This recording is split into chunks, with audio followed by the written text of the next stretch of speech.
بسم اللہ الرحمن الرحیم۔ محترم ناظرین، السلام علیکم۔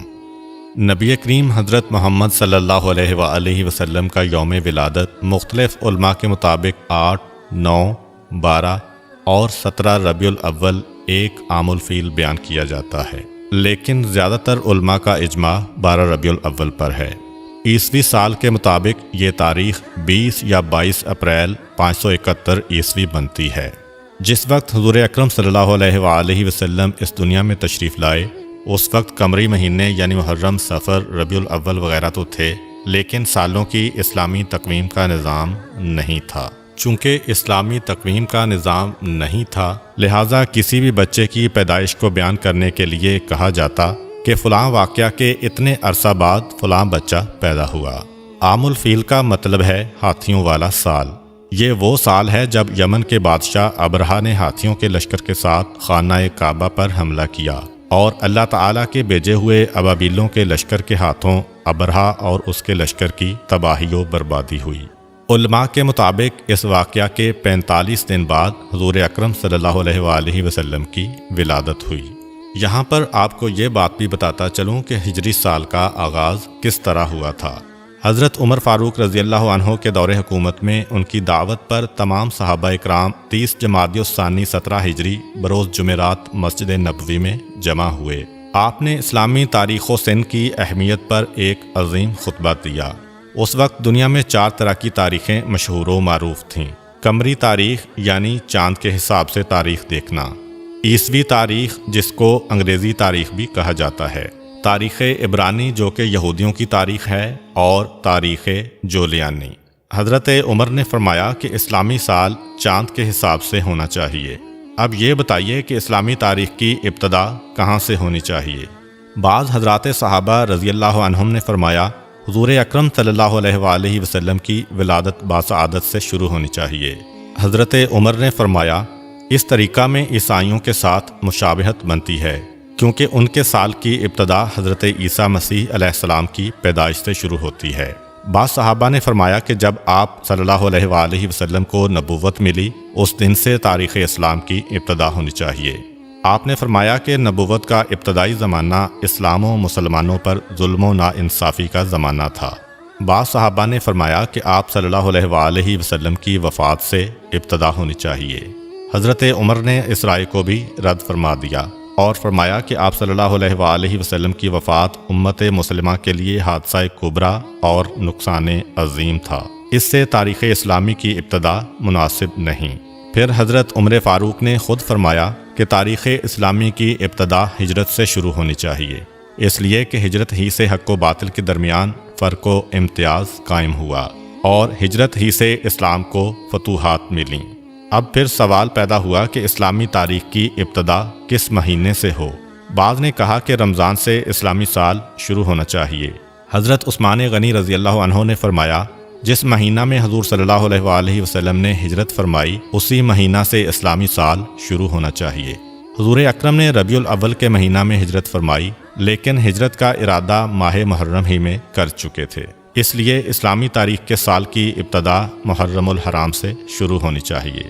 لہٰذا اسلامی سال کی ابتدا محرم الحرام سے ہونا طے پا گیا۔ چنانچہ اس طرح اسلامی سال کو ہجری سال کا نام دیا گیا، اور اس کو اردو میں ہے سے اور انگلش میں AH سے ظاہر کیا جاتا ہے۔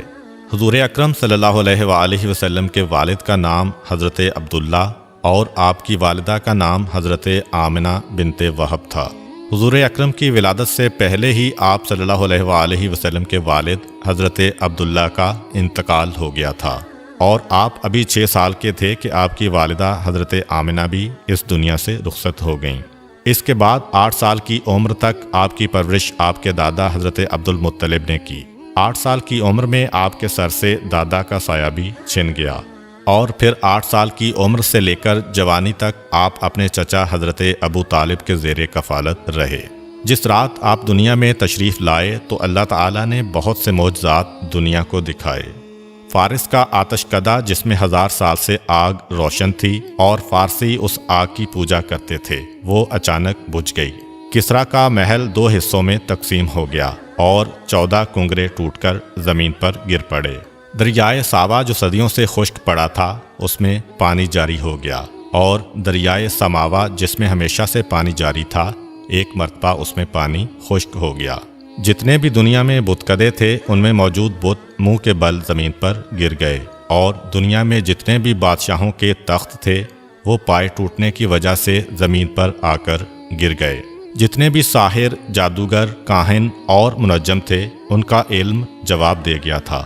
زبان سے غیب کی خبریں بتانے والے ایک رات کے لیے گونگے ہو گئے تھے، خاص طور پر وہ کاہن جن کے ہمزاد آسمانوں سے ان کے لیے خبریں لاتے تھے، ان کی اور ان کے ہمزاد کی ملاقات کا سلسلہ ختم ہو گیا تھا۔ مکے کی سرزمین سے ایک ایسا نور ظاہر ہوا جس کی روشنی اتنی دور تک تھی کہ مکے کے لوگوں نے مکے میں بیٹھ کر شام کے محلات کا اپنی آنکھوں سے جائزہ لیا، اور ساری رات ستارے اس کثرت کے ساتھ ٹوٹ کر گرے کہ لوگ پریشان ہو کر ایک دوسرے سے سوال کر رہے تھے کہ آج کی رات کیا واقعہ پیش آیا ہے۔ عمرو بن امیہ جو ایک مشہور کاہن تھا، اس سے لوگوں نے پوچھا کہ یہ ستارے مسلسل کیوں ٹوٹ رہے ہیں؟ اس نے کہا، وہ مشہور ستارے جن کی مدد سے لوگ راستہ معلوم کرتے ہیں، گرمی اور سردی کے حالات پتہ چلتے ہیں، جا کر دیکھو، اگر وہ ستارے ٹوٹے ہیں تو سمجھ لینا کہ یہ رات اس کائنات کی آخری رات ہے، کیونکہ یہ قیامت کی نشانی ہے، اور اگر وہ ستارے اپنی جگہ پر باقی ہیں اور دوسرے ستارے ٹوٹ رہے ہیں تو سمجھ لینا کہ آج دنیا میں کوئی بہت عجیب و غریب واقعہ پیش آیا ہے۔ جب لوگوں نے دیکھا کہ وہ مشہور ستارے اپنی جگہ پر قائم ہیں تو انہیں یقین ہو گیا کہ آج کی رات کوئی نہ کوئی عظیم واقعہ پیش آیا ہے۔ تاریخ یہ بھی بتاتی ہے کہ آسمان سے ملائکہ کی ٹولیاں تسبیح و تقدیس کے گیت گاتی ہوئی زمین کی جانب آ رہی تھیں۔ ان غیر معمولی واقعات کو دیکھ کر جہاں انسان حیران تھے، وہاں شیطان بھی پریشانی اور حیرت میں مبتلا تھا۔ اس نے اپنے چیلوں کو جمع کیا اور ان سے کہا کہ پتہ کرو ماجرا کیا ہے۔ شیطان کے چیلوں نے ساری دنیا گھومی اور صبح کے وقت ناکام واپس لوٹے، اور شیطان کو بتایا کہ انہیں کچھ پتہ نہیں چل سکا۔ اس کے بعد شیطان نے خود نکلنے کا فیصلہ کیا اور سوچا کہ آسمان پر جا کر دیکھتا ہوں کہ فرشتوں میں کیا بات چل رہی ہے۔ اس وقت شیطان کو چوتھے آسمان تک کی رسائی حاصل تھی، لیکن آج چوتھا آسمان تو کیا، پہلے آسمان پر ہی فرشتوں نے اسے روک لیا اور آتشی ہتھیاروں سے اسے بھگا دیا۔ اس کے بعد شیطان زمین کی سیر کے لیے نکلا اور حرم کی سرزمین میں داخل ہونے کی کوشش کی، لیکن وہاں بھی فرشتوں نے اسے روک لیا۔ اس کے بعد وہ مکے کی پچھلی جانب جبل نور پر پہنچا جہاں غار حرا ہے، اور جہاں حضور اکرم صلی اللہ علیہ وآلہ وسلم پر پہلی وحی نازل ہوئی تھی۔ وہاں اس نے اپنے آپ کو ایک چھوٹی سی چڑیا کے روپ میں تبدیل کیا اور پھر حرم میں داخل ہونے کی کوشش کی۔ اس مرتبہ حضرت جبرائیل علیہ السلام نے اسے پہچان لیا اور اسے وہاں سے بھگا دیا۔ شیطان نے حضرت جبرائیل علیہ السلام سے پوچھا، اے جبرائیل، آج کون سا ایسا واقعہ پیش آیا ہے کہ مجھے آسمانوں پر جانے سے بھی روک دیا گیا اور اب ایک چڑیا کے روپ میں بھی حرم میں داخل نہیں ہونے دیا گیا؟ حضرت جبرائیل علیہ السلام نے فرمایا کہ آج انتہائی مقدس رات ہے، آج سرکار انبیاء حضرت محمد صلی اللہ علیہ وآلہ وسلم کی ولادت کی رات ہے، ان کی ولادت ہونے والی ہے، اس لیے تجھے اس مقام پر داخلے سے روک دیا گیا ہے۔ شیطان نے حضرت جبرائیل علیہ السلام سے پوچھا کہ اے جبرائیل، یہ تو بتا دو کہ اس پیدا ہونے والے بچے پر میرا کوئی بس چلے گا کہ نہیں، میں انہیں بہکا سکوں گا کہ نہیں؟ حضرت جبرائیل علیہ السلام نے کہا کہ اس نور پر تمہارا کوئی بس نہیں چلے گا۔ پھر شیطان نے پوچھا کہ اے جبرائیل، کیا ان کا کلمہ پڑھنے والے میرے بہکاوے میں آ جائیں گے کہ نہیں؟ حضرت جبرائیل نے کہا، اے شیطان، رسول تو رسول، ان کے کلمہ پڑھنے والے پر بھی تمہارا بس نہیں چلے گا جب تک کہ اس کے دل میں اس دنیا کی محبت نہ پیدا ہو جائے۔ جب دنیا کی محبت پیدا ہو گئی تو شیطان اس کو اپنا غلام بنا لے گا۔ حضور اکرم صلی اللہ علیہ وآلہ وسلم کی والدہ جناب آمنہ کہتی ہیں کہ دوران حمل مجھے کبھی کوئی گرانی یا تکلیف محسوس نہیں ہوئی، اور نہ کبھی کوئی ایسا احساس ہوا جو پہلے بچے کی ولادت کے وقت عرب کی عام عورتیں بیان کیا کرتی تھیں۔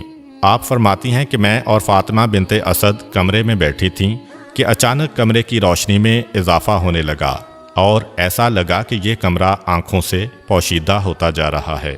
جناب فاطمہ بنت اسد یہ منظر دیکھ کر گھبرا گئیں، اپنی جگہ سے اٹھیں کہ گھر کے مردوں کو جا کر بتائیں۔ حضرت ابو طالب کو آواز دی اور جو دیکھا تھا وہ بیان کیا۔ حضرت ابو طالب نے کہا، فاطمہ گھبراؤ نہیں، یہ سارا منظر اس نور کی وجہ سے ہے جو اس دنیا میں تشریف لانے والا ہے۔ حضرت آمنہ کہتی ہیں کہ ادھر حضرت فاطمہ بنت اسد باہر نکلیں، ادھر ایک سفید پرندہ نظر آنے لگا۔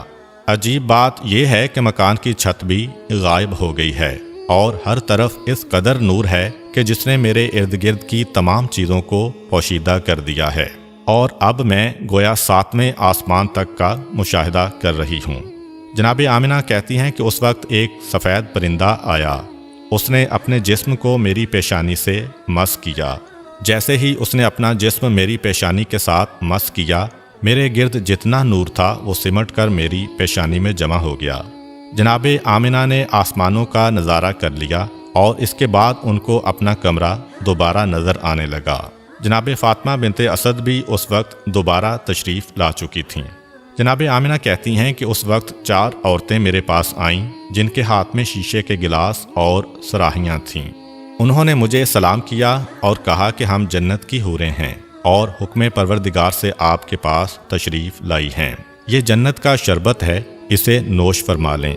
حضرت آمنہ نے وہ شربت پیا تو ایک لمحے کے لیے دنیا سے غافل ہو گئیں، اور جیسے ہی ہوش میں آتی ہیں تو کیا دیکھتی ہیں کہ ان کا بچہ ان کے پاس اس انداز میں سجدے کی حالت میں ہے کہ اس کا بایاں ہاتھ زمین پر ہے اور دایاں ہاتھ آسمان کی طرف بلند ہے۔ اس کی پیشانی خانہ خدا کی جانب ہے، اور جیسے ہی وہ سجدہ سے اٹھا اس کی پیشانی سے ایسا نور ظاہر ہوا کہ میں نے اور میری بہن فاطمہ نے اسی نور کی روشنی میں ایک طرف یمن کے سرخ محل دیکھے تو دوسری جانب بصرہ اور شام کے علاقے کو دیکھا، اور تیسری جانب ایران کے محلات ہماری آنکھوں کے سامنے آ گئے۔ حضرت آمنہ فرماتی ہیں کہ میرے ہاں بچے کی ولادت ہوئی اور مجھے پتہ بھی نہ چلا کہ یہ بچہ کس وقت دنیا میں ظاہر ہوا۔ اس کے بعد مسلسل میرے کانوں میں لوگوں کے سلام کی آوازیں آنے لگیں، السلام علیکہ یا محمد، السلام علیکہ یا احمد۔ میں نے ان 4 حوروں سے پوچھا کہ یہ کون لوگ ہیں جو سلام کر رہے ہیں؟ انہوں نے کہا کہ یہ فرشتوں کی ٹولیاں ہیں جو سلام کرنے آ رہی ہیں۔ اس کے بعد ان 4 حوروں نے کہا کہ ہم اس امانت کو جبرائیل و میکائیل علیہم السلام کے سپرد کر کے واپس جا رہی ہیں۔ ان 4 حوروں میں سے ایک نے بچے کو اپنے ہاتھوں پر لیا اور پھر آنے والے ایک نوجوان کی گود میں ڈال دیا۔ مجھے بتایا گیا کہ یہ حضرت جبرائیل علیہ السلام ہیں، ان کے ساتھ حضرت میکائیل علیہ السلام ہیں، اور دونوں کے ہاتھ میں جنت کے پانی سے بھرے ہوئے لوٹے تھے۔ انہوں نے اس پانی کو بچے کے اوپر ڈالنا شروع کیا اور فرمایا، اے آمنہ، اس بچے کو اس پانی کی ضرورت نہیں ہے کیونکہ یہ پاک و پاکیزہ ہے، اسے غسل کرنے کی ضرورت نہیں ہے، مگر ہم نور و صفا میں زیادتی کے لیے اس پانی سے غسل دے رہے ہیں۔ جناب آمنہ کہتی ہیں کہ میں نے دیکھا کہ بچہ ختنہ شدہ ہے، ناف کٹی ہوئی ہے اور پاک و پاکیزہ ہے۔ حضرت جبرائیل و میکائیل علیہم السلام ابھی نہلا کے فارغ ہوئے تھے، اچانک آسمان سے ایک سفید رنگ کا بادل نمودار ہوا اور اس نے اس بچے کو چھپا لیا۔ اس کے بعد میرے کان میں کسی نے کہا کہ اسے لے جاؤ اور دنیا کے پہاڑ اور جنگل دکھاؤ، اور ہر ایک سے کہو کہ یہ تمہارا آقا اور سردار ہے، تمہیں اس کی اطاعت کرنا ہے۔ ایک لمحے بعد وہ بادل جس نے بچے کو پوشیدہ کیا ہوا تھا ہٹا اور بچہ سبز رنگ کے ایک گہوارے میں لیٹا ہوا نظر آیا۔ مجھے نہیں پتا کہ یہ گہوارہ بھی کہاں سے آیا۔ بچے کے ہاتھ میں 3 چابیاں ہیں اور کسی نے بآواز بلند کہا، اس میں سے ایک چابی فتح و نصرت کی ہے، دوسری چابی دنیا کے نفعات کی ہے، جو اس کے ساتھ چلے گا وہ نفع حاصل کرے گا اور جو اس سے منہ موڑے گا وہ نقصان اٹھائے گا، تیسری چابی نبوت کی چابی ہے، پس نبوت کے سلسلے کو اس نے قفل لگا دیا، اس کے بعد کوئی نبی نہیں آئے گا۔ یکایک میں نے دیکھا کہ ایک دوسرا بادل نیچے آیا اور اس نے پھر اس بچے کو پوشیدہ کر دیا۔ پھر کسی نے میرے کان میں کہا، اسے لے جاؤ اور دنیا میں جتنے چرندے، پرندے، درندے، اولیاء اور نیک انسان ہیں ان سب کو اس کی پہچان کراؤ اور ان سے کہو کہ یہ تمہارے آقا و سردار ہیں، تمہیں اس کی اطاعت کرنا ہے۔ تھوڑی دیر بعد وہ بادل بھی ہٹ گیا اور میرا بچہ اسی انداز میں گہوارے میں لیٹا ہوا ہے، اور اب اس کے سرہانے 3 آدمی کھڑے ہیں۔ ان میں سے ایک کے ہاتھ میں شیشے کی بنی ہوئی ایک صراحی ہے، دوسرے کے ہاتھ میں موتیوں کا بنا ہوا ایک چوکور تشت ہے اور تیسرے کے ہاتھ میں ایک سفید رومال ہے۔ اسی وقت میری نگاہ میرے بچے کی جانب گئی تو میں نے دیکھا کہ میرے بچے کے دوسرے ہاتھ میں بھی ایک سفید رومال ہے، یعنی ایک ہاتھ میں 3 چابیاں ہیں اور دوسرے ہاتھ میں سفید رومال، اور کوئی کہہ رہا ہے کہ اب دنیا اس کے قبضے میں ہے، یہ دنیا میں جسے چاہے دنیا سے محروم کرے۔ پھر وہ 3 آدمی آگے بڑھے اور موتیوں کا تشت بچے کو پیش کیا اور کہا کہ اس میں سے جس حصے کو چاہو پکڑ سکتے ہو۔ بچے نے تشت کے بیچ میں ہاتھ ڈالا، جو بچے کی فطرت کے بالکل خلاف ہے، کیونکہ چاروں طرف سفید موتی لگے ہوئے ہیں اور درمیان والا حصہ خالی ہے۔ پکارنے والے نے پکارا کہ اس نے دنیا میں سے خانہ کعبہ کا انتخاب کر لیا ہے۔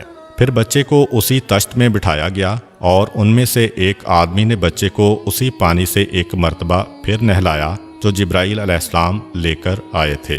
پھر میں نے دیکھا کہ تیسرے آدمی نے اس سفید رومال کو کھولا، اس میں سے ایک انگوٹھی نکلی، اس انگوٹھی کو بچے کے دونوں شانوں کے درمیان رکھ کر دبایا، اور جب انگوٹھی کو وہاں سے ہٹایا تو مہر نبوت وہاں پر ثبت ہو چکی تھی۔ اس وقت پکارنے والے نے پکارا کہ یہ رضوان جنت ہے جو اس وقت رسول کو غسل دینے کے لیے آیا تھا۔ یکا یک میں نے دیکھا کہ وہ تینوں اس مکان سے غائب ہو گئے۔ جناب آمنہ کہتی ہیں کہ اس دوران جب کہ میرے کمرے میں اس طرح کے معجزات پیش آ رہے تھے، مکے کی سرزمین پر بھی کچھ عجیب و غریب واقعات پیش آئے۔ صبح کا وقت ہے، مکے کے کافر اپنے گھروں میں آرام کر رہے ہیں اور حکم پروردگار سے جنت سے اس دنیا کے لیے 4 جھنڈے بھیجے گئے۔ پہلا جھنڈا کوہ کاف پہ لگایا گیا، دوسرا جھنڈا کوہ ابو قبیس پر لگایا گیا، تیسرا جھنڈا خانہ کعبہ کی چھت پر لگایا گیا اور چوتھا جھنڈا بیت المقدس پر لگایا گیا۔ جبرائیل علیہ السلام اس وقت جنت سے ایک قندیل، ایک شمعدان اور ایک جھالر لے کر آئے اور اسے کعبے کے دروازے پر لٹکا دیا گیا، اور پروردگار کی جانب سے جنت سے یاقوت سرخ کا بنا ہوا ایک خیمہ حضرت عبد المطلب کی خدمت میں بھجوایا گیا۔ یعنی آج کی رات مکے کی سجاوٹ ہو رہی ہے، مکے کو سجایا جا رہا ہے۔ صبح کے وقت مکے والے اٹھتے ہیں اور حیران ہو جاتے ہیں کہ رات کے وقت ہم نے آسمان پر عجیب و غریب واقعات کا مشاہدہ کیا تھا، مگر اب تو ہمارے ہی شہر میں یہ قندیل کہاں سے آئی؟ کعبے کے دروازے پر لٹکنے والا اتنا خوبصورت جالر کہاں سے آیا؟ یہ خوبصورت جھنڈے کون لگا گیا؟ اور جب حضرت عبد المطلب کے گھر کے صحن میں یاقوت سرخ کا خیمہ دیکھا تو اکثر سرداران مکہ کے دل میں حسد کی آگ بھڑک اٹھی کہ جو چیز ہے وہ عبد المطلب کو ہی مل رہی ہے، جو نعمت بھی ہے انہی کو مل رہی ہے، تو وہ دشمنی کا سلسلہ جو چاہے زمزم کھودتے وقت شروع ہوا تھا وہ مزید بڑھ گیا۔ غرض یہ کہ جب رات ختم ہوئی اور رسول خدا کی ولادت ہو چکی تھی، سارا مکہ جگمگا رہا تھا، اور حضرت عبد المطلب اپنے مکان میں یہ انتظار کر رہے ہیں کہ میری بہو آمنہ کی طرف سے مجھے کیا پیغام ملتا ہے۔ دوسری طرف سارا مکہ کعبے کے باہر جمع ہے۔ ایک یہودی عالم خانہ خدا کے باہر بے چینی اور بے قراری کے عالم میں ٹہل رہا ہے اور ایک سے سوال کر رہا ہے کہ کیا کل تمہارے ہاں تو کسی بچے کی ولادت نہیں ہوئی؟ سب لوگ اسے پاگل سمجھ رہے ہیں کہ اس سوال کا مقصد کیا ہے۔ اس نے کہا کہ میرا علم گواہی دے رہا ہے کہ کل مکہ میں کوئی بچہ پیدا ہوا ہے، تو پس بنی اسرائیل سے پیغمبری ختم ہو گئی ہے۔ یہودیوں کے لیے ہمیشہ ہمیشہ کی ذلت ان کا مقدر بن چکی ہے۔ مجھے پریشانی اسی بات کی ہے۔ وہ بے چینی سے ٹہل رہا ہے کہ میرا قبیلہ ہمیشہ ہمیشہ کے لیے ذلیل ہونے والا ہے، پیغمبری ہم میں سے ختم ہونے والی ہے۔ بار بار آتا ہے اور ہر ایک سے سوال کرتا ہے کہ خدا کے لیے بتا دو، تم میں سے کسی کے ہاں بچے کی ولادت تو نہیں ہوئی؟ ہر ایک نام میں جواب دیتا ہے۔ آخر میں گھبرا کے کہتا ہے کہ کوئی یہاں آنے سے باقی تو نہیں بچا؟ لوگوں نے کہا کہ انتظار کرو، ابھی سردار مکہ آنے والے ہیں، جب وہ آئے تو ان سے سوال کرنا، باقی سب تو یہاں پہنچ چکے ہیں۔ یہودی عالم کو پتہ چلا کہ حضرت عبد المطلب کے ہاں پوتے کی پیدائش ہوئی ہے۔ بے چین ہو کر حضرت عبد المطلب کو کہتا ہے کہ ایک مرتبہ میں اس بچے کی زیارت کرنا چاہتا ہوں، تاکہ جس مقصد کے تحت میں اپنے وطن کو چھوڑ کر اتنے مہینوں سے مکے میں مقیم ہوں وہ پورا ہو جائے اور مجھے پتہ چل جائے کہ واقعاً وہی بچہ پیدا ہوا ہے کہ نہیں۔ جناب عبد المطلب اس عالم کی بے چینی کو دیکھتے ہوئے پیغمبر اسلام کو ایک گہوارے میں لے کے آتے ہیں۔ یہودی عالم کی نگاہ اس بچے پر پڑی اور بے اختیار چیخ ماری کہ یہی وہ بچہ ہے کہ جس کے بعد بنی اسرائیل کی بادشاہت ختم ہو گئی، بنی اسرائیل سے نبوت ختم ہو گئی۔ یہی وہ بچہ ہے جو ساری دنیا کا حکمران بنے گا، اور اس کی وجہ سے عرب اپنی سرزمین سے نکل کر ساری دنیا میں پھیلیں گے۔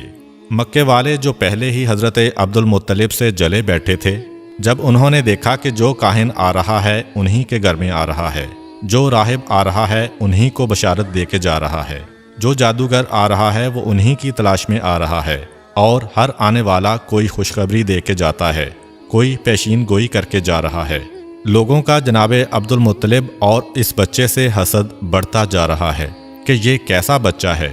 مکے کی سرزمین پر سینکڑوں بچے پیدا ہوئے، مگر اس طرح تو کسی کو اعزاز نہیں ملا۔ یہ ابتدا ہی سے پیدا ہونے والا حسد آگے جا کر مذہبی مخالفت میں بدلا۔ یہودی عالم بے اختیار پکار اٹھا کہ میں نے اس بچے کو پہچان لیا ہے، میں اسی کی تلاش میں مکے آیا تھا۔ جناب عبد المطلب جو دین ابراہیمی پر ہیں اور سارے رازوں سے واقف ہیں، انہوں نے جب یہ جملہ سنا تو فوراً پیغمبر اسلام کو واپس گھر میں لے گئے اور انہیں پوشیدہ کر دیا۔ 4 دن تک پیغمبر اسلام کو پوشیدہ رکھا گیا۔ البتہ چوتھا دن جب گزرا تو عرب کا ایک انتہائی پڑھا لکھا اور مشہور شخص جس کا نام سواد ابن قارب تھا، حضرت عبد المطلب کی خدمت میں حاضر ہوتا ہے اور کہتا ہے کہ مجھے پتہ چلا ہے کہ آپ کے خاندان میں ایک بچہ پیدا ہوا ہے، میں ایک دفعہ اس کی زیارت کرنا چاہتا ہوں۔ جناب عبد المطلب دیکھ چکے تھے کہ یہودی عالم کی خواہش پوری کرنے کی وجہ سے پورا مکہ یا کم از کم خاندان بنو ہاشم کے مخالفین اس خبر کو سن کر حسد کر رہے تھے۔ یہ سواد ابن قارب تو مکے میں زیادہ احترام کا مقام رکھتے ہیں، اگر انہوں نے بچے کے بارے میں کوئی بات کر دی یا پیشین گوئی کر دی تو اہل مکہ کا حسد اور بڑھ جائے گا۔ اس لیے جناب عبد المطلب نے انکار کر دیا کہ میں اپنے پوتے کو اس وقت مجمع عام میں نہیں لا سکتا۔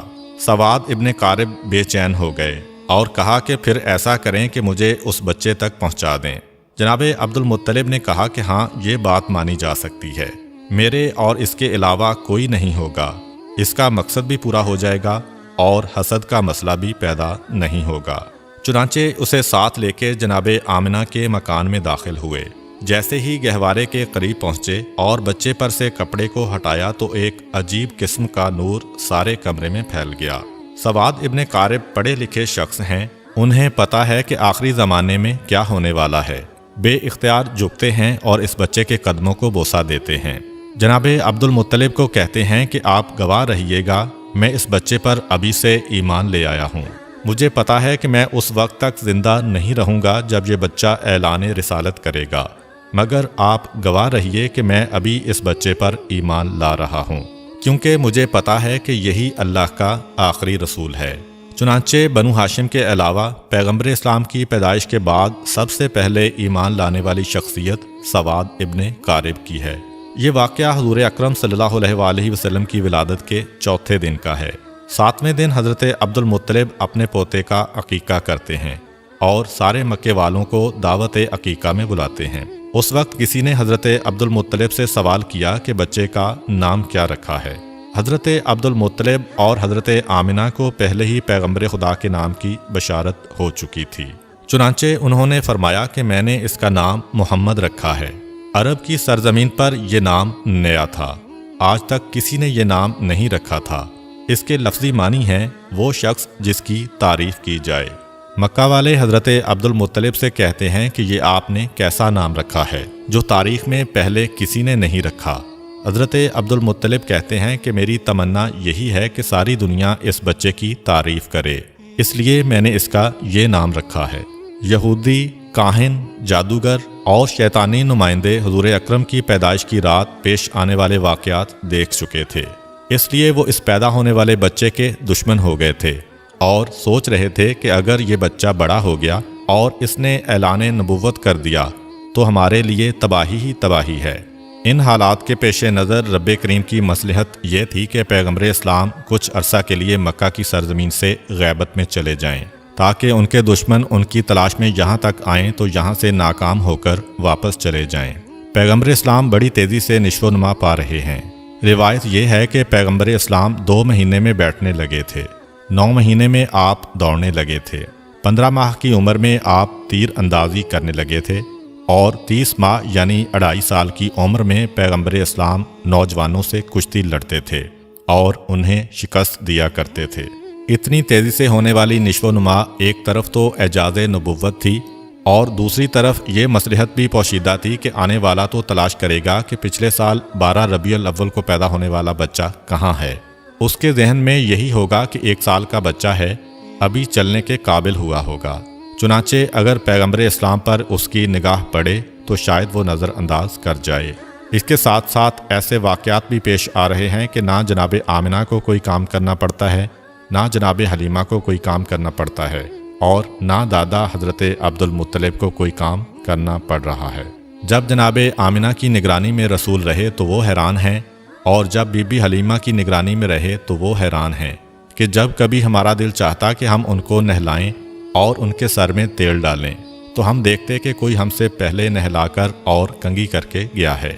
عام بچے سو کے اٹھتے ہیں تو ان کی آنکھوں میں میل وغیرہ ہوتا ہے، اور جب یہ سو کر اٹھتے ہیں تو چہرہ بالکل تر و تازہ اور حشاش بشاش ہوتا ہے۔ جب کبھی ہم نے چاہا کہ ان کا لباس بدلیں، پتہ چلا کہ پہلے ہی ان کو کوئی نیا لباس پہنا کے چلا گیا ہے۔ حتیٰ کہ کھانے وغیرہ کے سلسلے میں بھی جس گھر میں گئے وہاں پر پیغمبر اسلام کی وجہ سے رزق پہنچا۔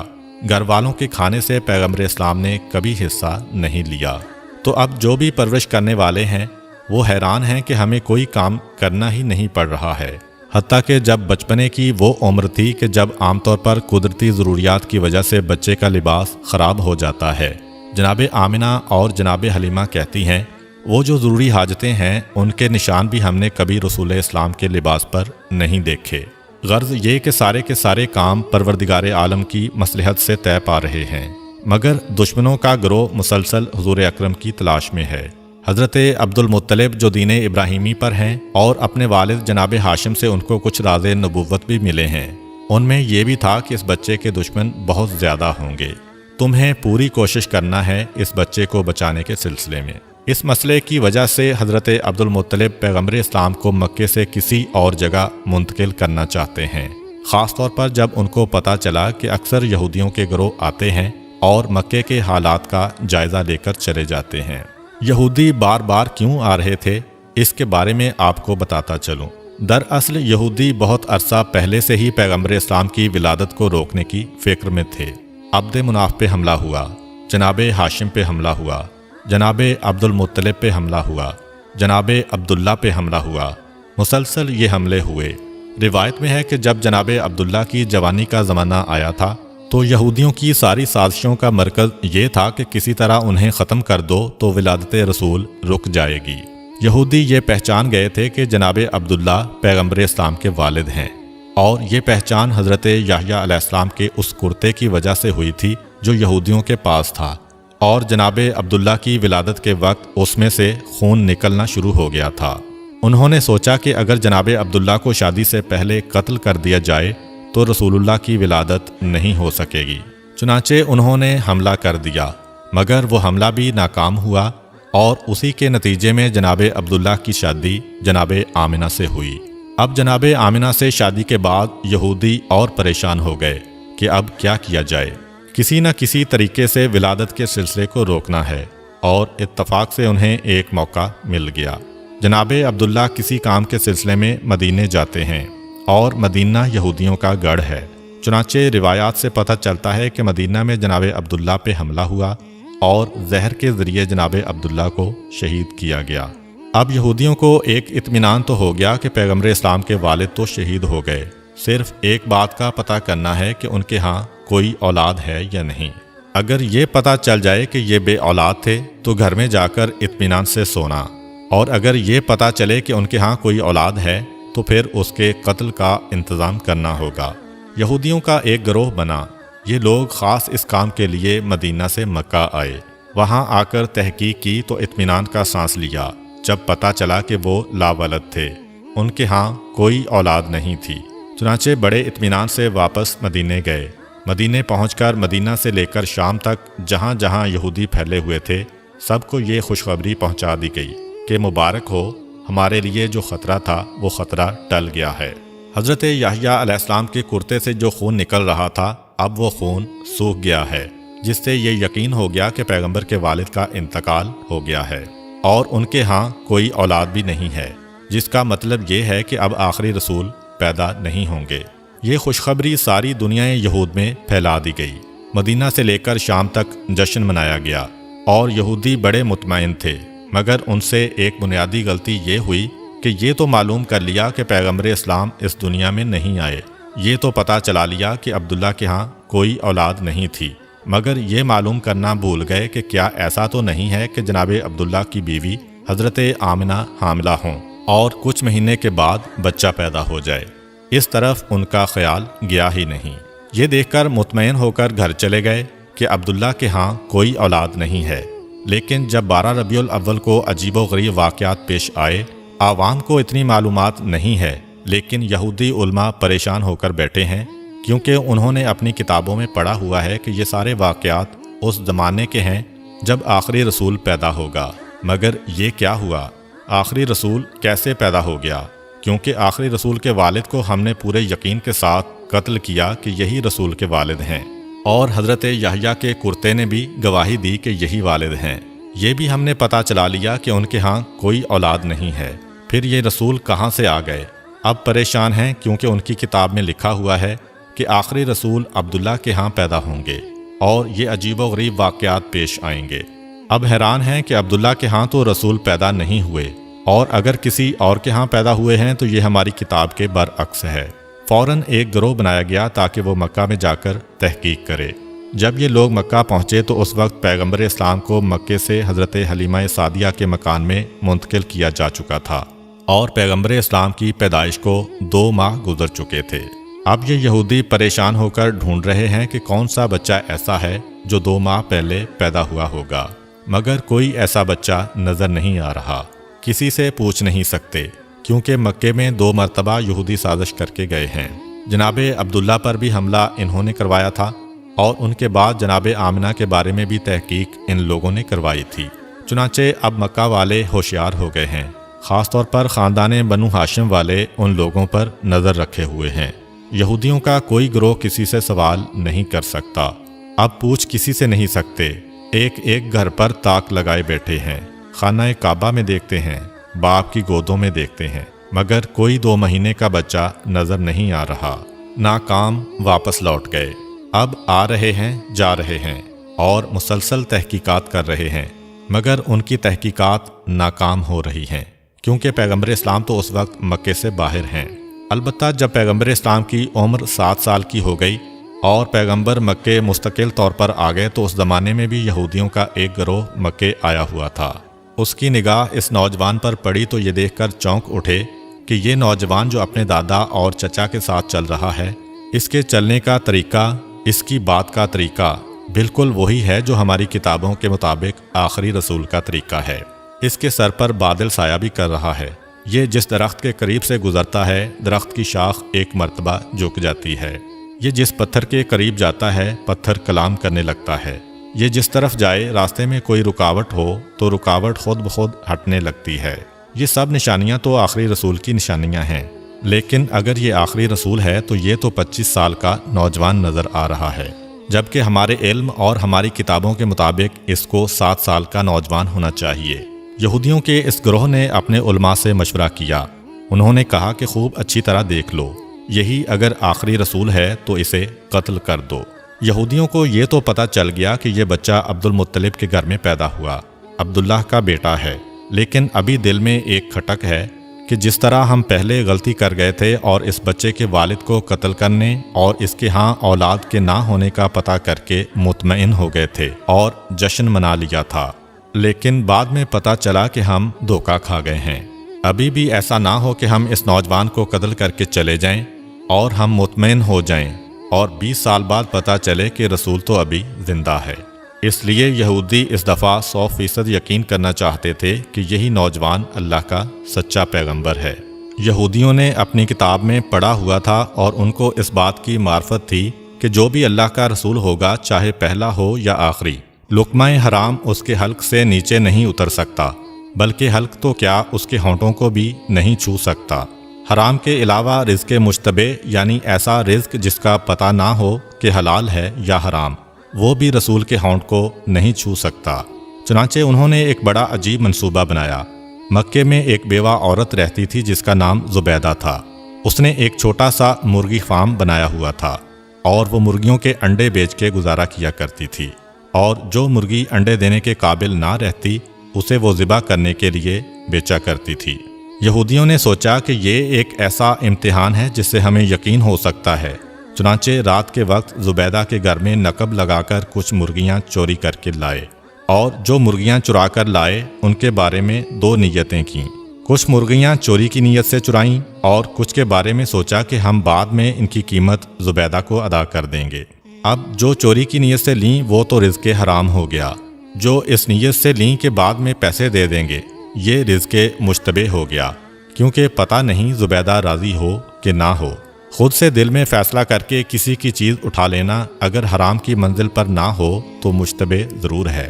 اگلے دن جناب عبد المطلب کو دعوت دی گئی کہ آپ مکہ کے سردار اور خانہ کعبہ کے متولی ہیں، ایک قابل احترام شخصیت ہیں، ہم باہر سے آئے ہوئے مہمان ہیں، ہمارا دل چاہتا ہے کہ آپ ہمارے ساتھ ایک وقت کا کھانا کھائیں۔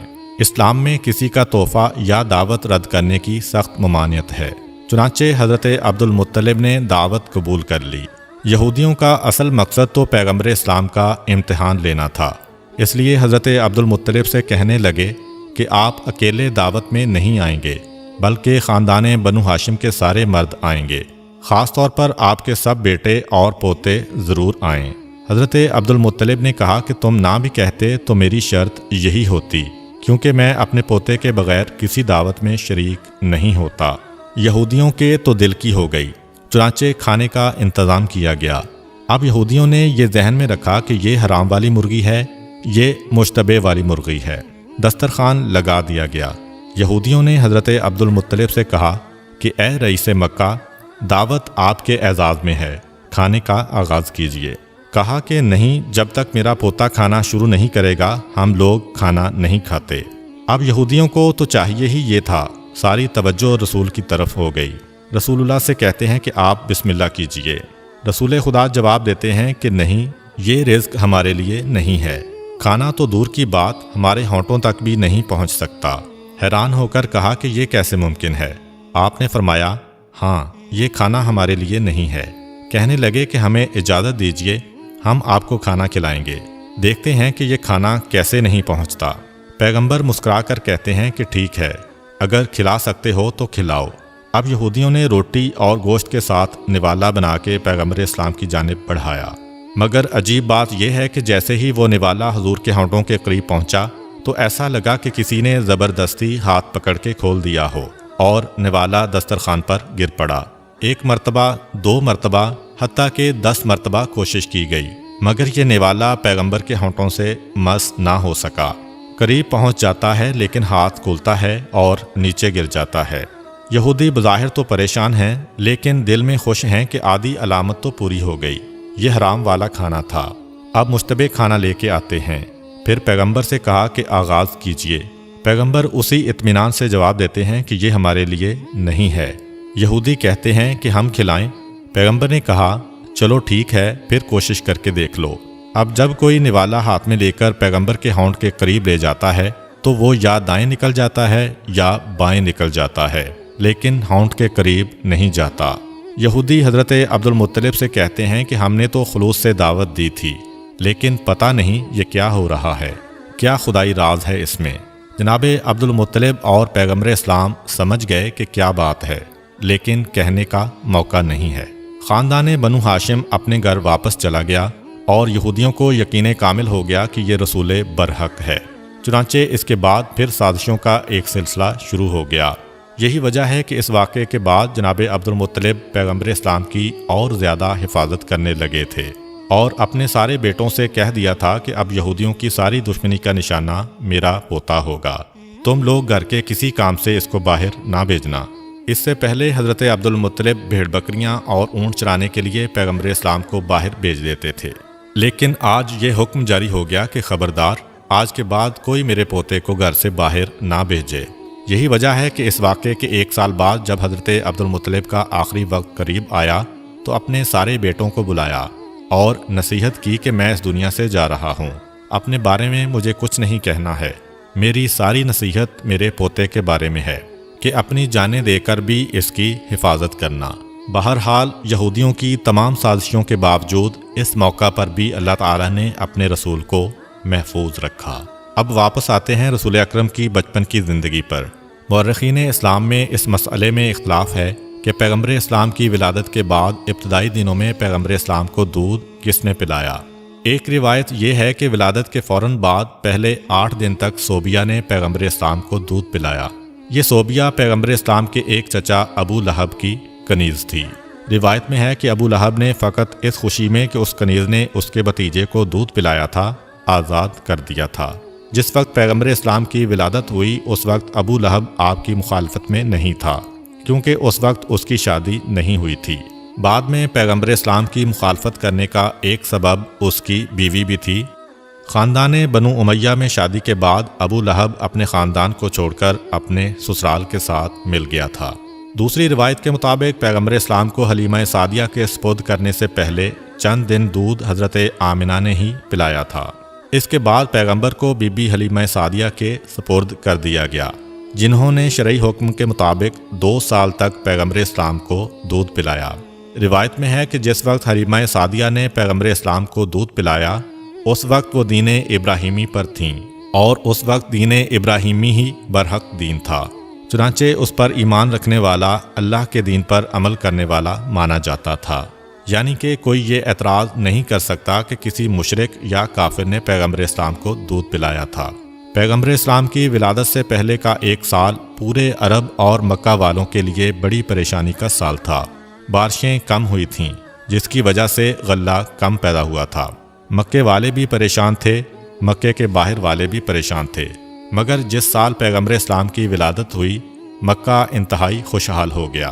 لیکن مکے کے باہر ابھی تک قحط پڑا ہوا تھا، جس کی وجہ سے آس پاس کے جو قبیلے تھے وہاں سے لوگ روزگار کے لیے مکے آ رہے تھے۔ جہاں ایک طرف مکہ میں قحط نہیں ہے اور غلہ کثرت کے ساتھ ہے، مگر دوسری طرف ایک پریشانی کھڑی ہو گئی کہ اسی زمانے میں مکے میں ایک وبائی بیماری پھیل گئی تھی، خاص طور پر بچے اس کی لپیٹ میں بہت جلدی آ رہے تھے۔ ایک سے دوسرے اور دوسرے سے تیسرے گھر میں یہ بیماری پھیلتی جا رہی تھی۔ تو یہ 2 سبب پیغمبر اکرم کی ولادت کے فوراً بعد پہلے ہفتے میں پیش آئے۔ پیغمبر اکرم کو پروردگار عالم نے ہر مصیبت و پریشانی سے دور کیا تھا، مگر والدین تو پریشان ہوں گے۔ اور دوسری بات کہ مکے کے باہر سے جو لوگ روزگار کی تلاش میں آ رہے ہیں ان کی مدد کرنا بھی ضروری ہے۔ اور تیسری بات، جیسا کہ پہلے ذکر ہوا ہے کہ یہودی جاسوس یہ دیکھنے کے لیے کہ آخری رسول پیدا ہوا ہے کہ نہیں مسلسل مکے آ رہے ہیں۔ ان حالات میں اب جتنا جلد پیغمبر اسلام کو مکے سے منتقل کیا جائے اتنا ہی ظاہری اعتبار سے رسول کی حفاظت کے لیے بہتر ہے۔ اگرچہ اللہ تعالیٰ ظاہر رکھ کر بھی پیغمبر کی حفاظت کر سکتا تھا، لیکن غیبت میں لے جانے میں بھی اللہ کی مصلحت ہے۔ 7ویں دن پیغمبر اسلام کا عقیقہ ہوتا ہے۔ عقیقے والے دن صبح کے وقت جناب آمنہ اپنے بستر پر لیٹی ہوتی ہیں کہ یکایک ایک بشارت ہوتی ہے۔ جناب آمنہ جو پیغمبر اسلام کی والدہ ہیں اور دین ابراہیمی پر ہیں، اتنا تو سمجھ سکتی ہیں کہ بشارت کیا ہے، یہ جو آواز آ رہی ہے یہ کہاں سے آ رہی ہے۔ بہرحال انہیں یہ بشارت ہوتی ہے کہ اپنے بچے کو اس عورت کے حوالے کرنا جس کا نام حلیمہ سعدیہ ہے۔ عقیقے کے اگلے دن یعنی ولادت کے 8ویں دن پیغمبر اسلام کو مکے سے منتقل کرنا ہے۔ جیسا کہ پہلے ذکر ہوا کہ مکے سے باہر قحط پڑا ہوا تھا، لیکن قحط نہ بھی پڑتا تب بھی عربوں کا یہ طریقہ تھا کہ سال میں 2 دفعہ موسم بہار میں یعنی سردی کے فوراً بعد اور موسم خزاں میں یعنی گرمی کے فوراً بعد جو آس پاس کے دیہات تھے وہاں کی عورتیں مکے میں آتی تھیں اور ایک ایک شخص کے دروازے پر جاتی تھیں کہ اگر آپ کا کوئی بچہ ہے تو ہمیں دیجئے، ہم اس کی پرورش کریں گی، اسے دودھ پلائیں گی، اور جو اجرت طے پائے اس پر بچہ ان کے حوالے کر دیا جاتا۔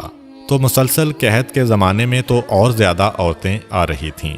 8ویں دن جناب عبد المطلب اپنے غلام کو بلا کر کہتے ہیں کہ جا کر مکے کے بازاروں میں، گلیوں میں اور جہاں یہ عورتیں جمع ہوتی ہیں وہاں جا کر معلوم کرو کہ کیا کوئی ایسی عورت ہے جو میرے اس بچے کو لے جانے کے لیے تیار ہو۔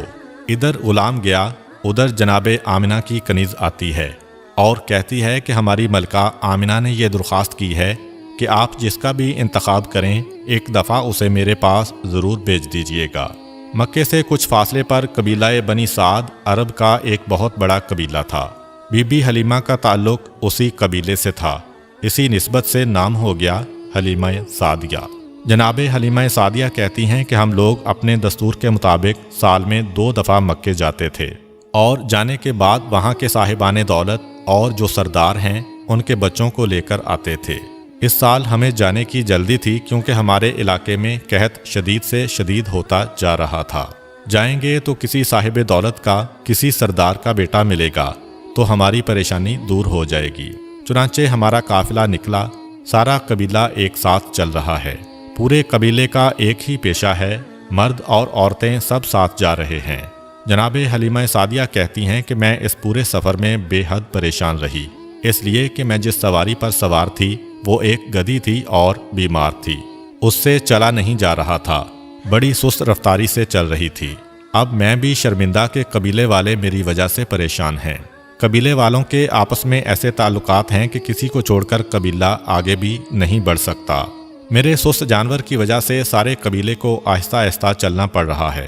اب اگرچہ کوئی زبان سے نہیں کہہ رہا، لیکن مجھے معلوم ہے کہ ان سب کو جلدی ہے کہ مکے جائیں اور پیسے لے کر آئیں تاکہ ان کی زندگی میں راحت و آسانی آئے۔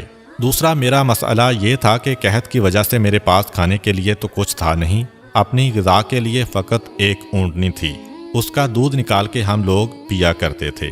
مگر آج کے دن اونٹنی بھی بیمار تھی اور اس کے پاس دودھ بھی زیادہ نہیں تھا۔ بہت تھوڑا سا دودھ جو ہم کبھی اس کے تھنوں سے نکالتے تھے وہ ہم سب استعمال کرتے تھے اور سب بھوکے رہ جاتے تھے۔ حالات ایسے ہیں کہ کوئی کسی سے کچھ مانگ بھی نہیں سکتا۔ اور تیسری پریشانی میرے ساتھ یہ ہوئی کہ خود میری گود میں جو بچہ تھا اس کو پلانے کے لیے بھی میرے پاس دودھ نہیں تھا، اس لیے کہ میرے دائیں سینے میں دودھ بالکل خشک ہو چکا تھا۔ بائیں سینے میں دودھ تھا مگر اتنا کم کہ میرا اپنا بچہ بھوکا رہ جاتا تھا۔ غذا بھی کم مل رہی ہے، ویسے بھی جناب حلیمہ کو اس وقت بیماری ہے۔ اب انتہائی پریشان کہ ہم چل تو رہے ہیں مگر ان ساری مصیبتوں کے ساتھ چل رہے ہیں، نتیجہ کیا ہوگا؟ خیر، آہستہ آہستہ چلتے ہوئے ہم مکہ میں داخل ہو گئے۔ مکے میں داخل ہونے کے بعد مجھے تو اپنی سواری کے جانور اور اپنی اونٹنی کی بھی فکر ہے، اور مجھے خود اپنی بھی فکر ہے کہ اگر میں نے کسی بچے کو گود لے بھی لیا تو لازمی طور پر دینے والا پہلی تحقیق یہی کرے گا کہ اس کے بچے کو پیٹ بھر کر غذا ملے گی یا نہیں۔ اور میری حالت ایسی ہے کہ میں اپنی اولاد کو بھی دودھ نہیں پلا پا رہی ہوں۔ میں انتہائی پریشان تھی، جس کی وجہ سے میں دوسری عورتوں کے ساتھ نہ جا سکی۔ پورا قبیلہ مکے میں ہے اور مجھے اطلاع ملی کہ مکے کے اندر جتنے بھی مالدار آدمی ہیں، جتنے بھی صاحب حیثیت آدمی ہیں، ان سب کے بچے تو دوسری عورتوں نے لے لیے اور مجھے کہیں سے کوئی بچہ نہ مل سکا۔ اب میں انتہائی پریشان کہ کیا کروں۔ یکا یک میرے کان میں کچھ غلاموں کی آواز آئی جو یہ کہتے ہوئے مکے کی گلیوں اور بازاروں میں جا رہے تھے کہ اگر کوئی عورت باقی بچی ہو تو وہ حضرت عبد المطلب کے پاس آئے اور ان کے یتیم پوتے کو اپنی نگرانی میں لے لے۔ جناب حلیمہ سعدیہ کہتی ہیں کہ عبد المطلب کا نام بڑا نام ہے، مکے کے سردار ہیں، سارا عرب ان کو جانتا ہے۔ حیران ہیں کہ پھر ایسی کیا وجہ ہے کہ اس بچے کو کوئی گود میں لینے والا نہیں ہے اور غلاموں کو آواز لگانا پڑ رہی ہے، پھر بھی کوئی تیار نہیں ہو رہا۔ اپنی ساتھیوں سے پوچھا کہ تم عرب کے سارے مالدار گھرانوں کے بچوں کو لے کر آئی ہو لیکن سب سے اہم گھرانے کو چھوڑ دیا، تو انہوں نے جواب دیا کہ بے شک اعلان عبد المطلب کی جانب سے ہو رہا ہے، مگر جس کے لیے اعلان ہو رہا ہے اس کا باپ نہیں ہے، یہ یتیم ہے، اور جب باپ نہیں تو ہمیں یہ توقع نہیں کہ اس بچے کی پرورش سے ہمیں کوئی نفع پہنچے گا، اس لیے کہ جو حق باپ ادا کرتا ہے دادا وہ حق ادا نہیں کر سکتا۔ اس لیے ہم ڈرتے ہیں کہ عبد المطلب کا نام سن کر ہم اس بچے کو لے تو جائیں گے مگر باپ نہ ہونے کی وجہ سے ہمیں پورے پیسے نہیں ملیں گے۔ جناب حلیمہ سعدیہ کہتی ہیں کہ یہ بات میری سمجھ میں بھی آ گئی، اس لیے اعلان سننے کے باوجود میں وہاں پر نہیں گئی۔ میں نے کوشش کی کہ اگر ہو سکے تو کسی اور گھرانے سے کوئی بچہ مل جائے، لیکن پتہ چلا کہ مجھ سے دیر ہو گئی، اور جتنے بھی مالدار گھروں کے بچے ہیں نہ صرف یہ کہ وہ جا چکے ہیں کسی غریب گھر کا بچہ بھی اب نہیں مل رہا ہے۔ چنانچہ میں پریشان ہو کر حضرت عبدالمطلب کے پاس پہنچی کہ چلو اگر اپنی خواہش کے مطابق نہ ملے تو خالی ہاتھ جانے سے تو بہتر ہے کہ جیسا بچہ ملے تو اسی کو لے جاؤ۔ میں حضرت عبدالمطلب کے پاس پہنچی اور سلام کیا۔ سلام کا جواب دیتے ہیں اور پوچھتے ہیں کہ تم کیوں آئی ہو؟ میں نے وجہ بتائی۔ کہا کہ یہ بتاؤ کہ تمہارا نام کیا ہے؟ میں نے بتایا کہ میرا نام حلیمہ سعدیہ ہے۔ نام سن کر حضرت عبدالمطلب مسکرائے اور کہا کہ نام تو بہت اچھا ہے، نام میں حلم بھی ہے اور سعادت بھی ہے۔ یہ دو ایسی خوبیاں ہیں کہ یہ کسی کو بھی مل جائیں وہ دنیا میں بھی کامیاب ہو جاتا ہے اور آخرت میں بھی کامیاب ہو جاتا ہے۔ کیا میرے پوتے کو اپنے ساتھ لے جاؤ گی؟ حلیمہ سعدیہ کہتی ہیں کہ میں آئی اسی لیے ہوں۔ کہا کہ نہیں، تمہیں پہلے بہو کے پاس جانا ہوگا، آمنہ سے ملاقات کرو، اگر وہ بھی راضی ہو جائیں تو پھر یہ معاملہ طے پاتا ہے۔ اب کنیز کے ساتھ حلیمہ سعدیہ جناب آمنہ کے پاس تشریف لے جاتی ہیں۔ ان کے کمرے میں جاتے ہی حیران ہو گئیں۔ جس وقت کمرے میں داخل ہوئیں دوپہر کا وقت ہے اور عرب کا سورج جہاں پہ بادل نام کو نہیں ہوتا ہے ہر وقت روشنی ہی روشنی، لیکن کمرے میں داخل ہوئیں تو دیکھا کہ سورج کی روشنی سے ہٹ کے کسی روشنی سے کمرہ منور ہو رہا ہے۔ حیران ہو کر سوال کیا کہ آپ اپنے کمرے میں دن کے وقت بھی چراغ روشن کر کے رکھتی ہیں؟ جناب آمنہ مسکرا کر کہتی ہیں کہ نہیں، یہ چراغ کی روشنی نہیں ہے، یہ میرے بیٹے کے چہرے کی روشنی ہے۔ یہ جس وقت سے اس کمرے میں آیا ہے ہر وقت یہ کمرہ روشن رہتا ہے۔ جناب حلیمہ سعدیہ کہتی ہیں کہ آئی تو تھی بڑے بجھے دل کے ساتھ، کوئی نہیں مل رہا اس لیے لینے آئیں، مگر یہ جملہ سنا تو آگے بڑھ کر بچے پہ نگاہ پڑی تو خود بخود ایک محبت دل میں پیدا ہوئی۔ جناب آمنہ نے ان سے ان کا نام پوچھا تو انہوں نے بتایا کہ حلیمہ سعدیہ۔ جناب آمنہ نے کہا کہ بے شک مجھے اسی کی تلاش تھی، اب یہ بچہ تمہارے سپرد ہے، اس کی حفاظت کرنا۔ جناب حلیمہ سعدیہ پیغمبر اسلام کو گود میں لے کر باہر آئیں، پھر ان کے دادا حضرت عبدالمطلب کے پاس گئیں۔ پیغمبر اسلام کے دادا نے کہا، اے حلیمہ، اسے لے کے تو جا رہی ہو مگر ایک چیز ہم تمہیں بتا دیں کہ اس بچے کے دشمن بہت زیادہ ہیں۔ اگر تم اس بچے کے ساتھ کسی عجیب و غریب واقعے کو دیکھو، کوئی نئی چیز تمہیں نظر آئے تو حیرت زدہ نہ ہونا اور کسی کو بتانا نہیں کہ تم نے کیا دیکھا ہے، ورنہ دشمن مسلسل پیچھے لگیں گے۔ ابھی یہاں سے تو حفاظت سے پیغمبر چلے جائیں گے، مگر تمہارے قبیلے میں جانے کے بعد اگر یہ خبریں پھیلنے لگیں کہ اس بچے کی کیا برکتیں ہیں تو یہود کے کان کھڑے ہو جائیں گے۔ خاص وعدہ لیا، بلکہ کہا کہ اگر تم چاہو میں اپنے محلے میں خفیہ مکان تمہیں دے دوں۔ حلیمہ سعدیہ کہتی ہیں کہ نہیں، اپنے خاندان اور اپنے قبیلے کو چھوڑتے ہوئے مجھے اچھا نہیں لگے گا۔ خیر بات طے پا گئی اور جناب حلیمہ سعدیہ پیغمبر اسلام کو ساتھ لے کر چلیں اور اپنے قبیلے کے پاس پہنچیں۔ قافلہ فقط ان کا انتظار کر رہا ہے اور باقی ساری عورتوں کا معاملہ طے پا چکا ہے، ہر ایک کو پہلے ہی بچے مل چکے تھے۔ چنانچہ جیسے ہی یہ پہنچیں قافلہ کھڑا ہوا اور حرکت کرنے لگا، مگر اب جو قافلہ حرکت کر رہا ہے تو سب حیران تھے۔ آتے وقت حلیمہ سعدیہ کو دیکھ کر سب پریشان تھے، جاتے وقت حلیمہ کو دیکھ کر سب حیران ہیں کہ ان کی سواری وہ گدھی جو بیماری کے عالم میں تھی اور چلا نہیں جا رہا تھا، اب واپسی پہ اتنی تیز رفتاری سے چل رہی ہے کہ تیز ترین گھوڑا بھی اس رفتار سے نہیں چلتا۔ حلیمہ سعدیہ کے لیے اپنے جانور کو روکنا ایک مسئلہ ہو رہا ہے، کہاں وہ منزل کے چلانا مسئلہ ہو رہا تھا، 2 قدم چل کے جانور رک جاتا تھا، اور کہاں یہ منزل کے روکنا مشکل ہو رہا ہے۔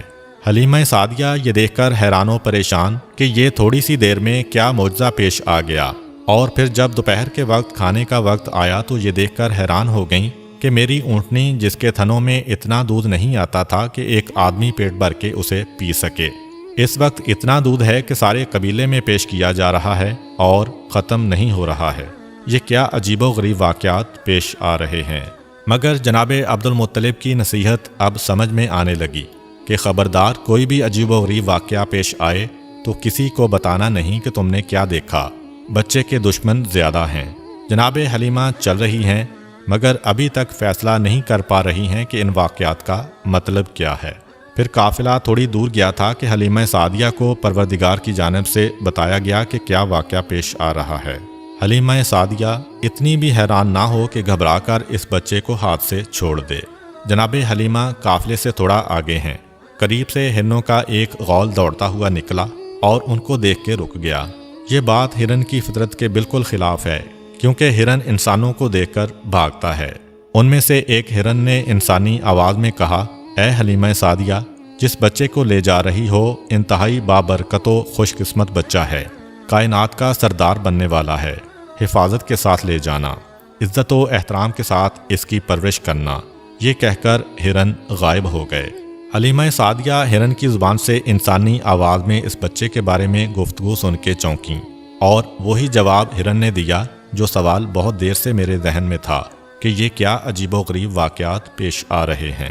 تھوڑی دور قافلہ اور گیا، جناب حلیمہ کا جانور پھر آگے بڑھ گیا کہ اب قریب ہی ایک پہاڑ کی غار سے ایک انتہائی مقدس اور نورانی شکل و صورت کا شخص نکل کے آیا۔ بچے پر نگاہ پڑی، بے اختیار زمین پر گر کر سجدہ شکر ادا کیا، کہا کہ اے حلیمہ سعدیہ، تم انتہائی خوش قسمت ہو کہ تمہاری گود میں پروردگار عالم کی انتہائی قیمتی امانت دی گئی ہے، اس کی پوری حفاظت اور احترام کرنا۔ یہ کہہ کر وہ شخص واپس چلا گیا۔ جناب حلیمہ کا جانور جہاں قافلے سے آگے بڑھتا ہے، کوئی نہ کوئی معجزہ پیش آ جاتا ہے۔ کبھی جانور نے بولا، کبھی کوئی بزرگ آ گئے، کبھی درخت کی شاخیں جھکیں، کبھی آسمان سے بادل کی آواز آئی۔ غرض یہ کہ پورے راستے میں مشاہدہ کیا کہ قدرت کی جتنی نشانیاں ہیں وہ اس بچے کے بارے میں پیغام دیتی جا رہی ہیں۔ جناب حلیمہ سعدیہ کو جناب آمنہ کے گھر میں اس بچے کو دیکھ کر اتنی محبت پیدا ہو گئی تھی، تو اسی وقت فیصلہ کر لیا تھا کہ پیسے ملیں نہ ملیں، بچے کو مجھے لے کر جانا ہے۔ یہ جو واقعات دیکھے تو محبت اور بڑھتی جا رہی ہے۔ پھر جو واقعہ پیش آیا اس کی وجہ سے جناب حلیمہ سعدیہ اس بچے سے اور زیادہ محبت کر رہی ہیں۔ ماں ہونے کے ناطے جناب حلیمہ سعدیہ کے لیے ایک مشکل مرحلہ تھا، مگر اس مرحلے سے بہرحال گزرنا تو تھا کہ جناب حلیمہ کا ایک سینہ بالکل سوکھا ہوا ہے اور دوسرے میں اتنا کم دودھ ہے کہ اپنا بچہ پیٹ بھر کر نہیں پی سکتا۔ اب یہ بچہ تو اجرت پہ لے کے آئی ہیں، اپنے بچے کو بھوکا رکھ کے یا جانوروں کا دودھ پلا کے گزارا کرنا ہے، مگر اس لانے والے بچے کو اپنا دودھ پلانا ہے۔ یہ پریشانی تو ہے ماں کے ذہن میں کہ کس طریقے سے میں اس منزل سے گزروں گی، مگر اس وقت یہ دیکھ کر محبت حد سے زیادہ بڑھ گئی کہ جب یہ بچہ آیا، حلیمہ سعدیہ کا احسان نہیں لیا، حلیمہ سعدیہ پر احسان کیا ہے کہ جب دودھ پلانے کا وقت آیا، حلیمہ سعدیہ نے یہ چاہا کہ اپنے بائیں سینے سے دودھ پلائیں، مگر بچے نے منہ پھیر لیا، دائیں سینے کی جانب رخ کیا۔ کئی مرتبہ کوشش کی، جب یہ دیکھا کہ بچہ نہیں مان رہا تو ایک مرتبہ بچے کو مخاطب کیا، جس طرح ناسمجھ بچے سے آدمی گفتگو کرتا ہے۔ کہا کہ ٹھیک ہے، تم اپنی ضد پوری کر لو، لیکن تمہیں یہاں سے پیٹ بھرنے کے لیے کوئی چیز نہیں ملے گی۔ البتہ یہ دیکھ کر حیران ہو گئیں کہ جیسے ہی اس بچے نے سیدھے سینے کو منہ میں لیا، اس میں سے دودھ جاری ہو گیا، اور اتنی کثرت سے دودھ جاری ہوا کہ دوسرے سینے سے بھی حلیمہ سعدیہ کا اپنا بچہ جو آج تک بھوکا چلا آ رہا تھا، آج پیٹ بھر کے دودھ پی رہا ہے۔ جناب حلیمہ سعدیہ نے بچے کو ہاتھ پہ لیا۔ کتنا بابرکت بچہ ہے کہ آیا تو اپنی غذا خود لے کے آیا، اور میرے بچے کے دودھ میں کمی نہیں ہونے دی، بلکہ اسے اور بھی زیادہ دودھ مہیا کر دیا۔ پروردگار کی سنت ہے کہ اپنے حبیب پر کسی کا احسان نہیں ہونے دینا ہے، بلکہ حبیب کی وجہ سے دوسروں پر احسان ہونا ہے۔ اس مسئلے پر علماء نے یہ بات بھی کہی ہے کہ بے شک پیغمبر اسلام نے حضرت حلیمہ سعدیہ کے سینے سے دودھ پیا، لیکن دراصل اس کا انتظام اللہ تعالیٰ کی طرف سے تھا، کیونکہ اس سینے میں دودھ جاری ہوا جو سوکھا ہوا تھا۔ چنانچہ اللہ تعالیٰ نے جناب حلیمہ کے سینے کو ایک برتن قرار دیا، اور پیغمبر اسلام کو پلایا جانے والا دودھ ان کے جسم کا جزو نہیں تھا، بلکہ اللہ تعالیٰ کی طرف سے جاری کیا گیا تھا۔ اس بات سے وہ اعتراض بھی ختم ہو گیا جو حضرت موسیٰ علیہ السلام کی قوم کی طرف سے ہو سکتا ہے کہ جب حضرت موسیٰ علیہ السلام بچپن میں فرعون کے محل میں پہنچے تھے تو آپ پر سب کا دودھ حرام کیا گیا تھا، اور ان کی والدہ نے انہیں دودھ پلایا تھا، اور یہ تو انبیاء کے سردار ہیں، انہیں کیوں غیر عورت کا دودھ پلایا گیا؟ سفر تمام ہوا اور جناب حلیمہ سعدیہ اس بچے کو لے کر اپنے گھر پہنچیں۔ تاریخ میں لکھا ہے کہ جب بچے کو گھر میں لٹایا گیا تو جناب حلیمہ کی سواری وہ گدی 3 مرتبہ بستر رسول کے گرد طواف کرتی ہے، اور پھر پیشانی کو زمین پہ رکھ کر انسانی آواز میں کہتی ہے کہ اے سردار انبیاء، میں آپ کی احسان مند ہوں کہ آپ کی وجہ سے میری بیماری ختم ہو گئی۔ حلیمہ سعدیہ پھر چونکیں، پھر ایک معجزہ دیکھا۔ کہ اب سمجھ میں آیا کہ یہ ذات اس جانور کی بیماری ختم کرنے کا سبب بنی تھی۔ اور پھر تو ایسے واقعات، ایسے مشاہدات مسلسل پیش آتے رہے کہ حلیمہ سعدیہ حیران ہو کر سوچ رہی تھیں کہ جس بچے کو میں بادل نخواستہ اور مجبوراً لینے گئی تھی وہ میرے لیے کتنا بابرکت ثابت ہوا۔ یہ بات ذہن میں رہے کہ پیغمبر اسلام اس وقت حلیمہ سعدیہ کے گھر تشریف لائے تھے جب ان کے پورے قبیلے میں قحط تھا۔ جناب حلیمہ سعدیہ کہتی ہیں کہ ہم مکے سے اجرت میں پیسے نہیں غلہ لے کے آئے تھے، تو قحط میں انسانوں کے لیے خوراک مشکل تھی تو جانوروں کو کیا کھلا سکتے تھے، مگر پھر بھی اپنے جانوروں کو اپنے ہاتھ سے تو نہیں مار سکتے۔ روزانہ صبح کو اپنے جانوروں کو قبیلے کے چاروں طرف چرنے کے لیے بھیج دیتے ہیں، اور عجیب بات یہ ہے کہ سارے قبیلے کے جانور بھوکے واپس آ رہے ہیں۔ اگر کسی کو خوراک مل بھی گئی تو فقط اتنی کہ مرنے نہ پائیں مگر بھوکے رہ جاتے ہیں، روز بروز کمزور ہو رہے ہیں، اور میرے جانور انہی جانوروں کے ساتھ جا رہے ہیں، لیکن وہ جب واپس آتے ہیں پیٹ بھرے ہوئے آتے ہیں، جسم فربا سے فربا ہوتا جا رہا ہے۔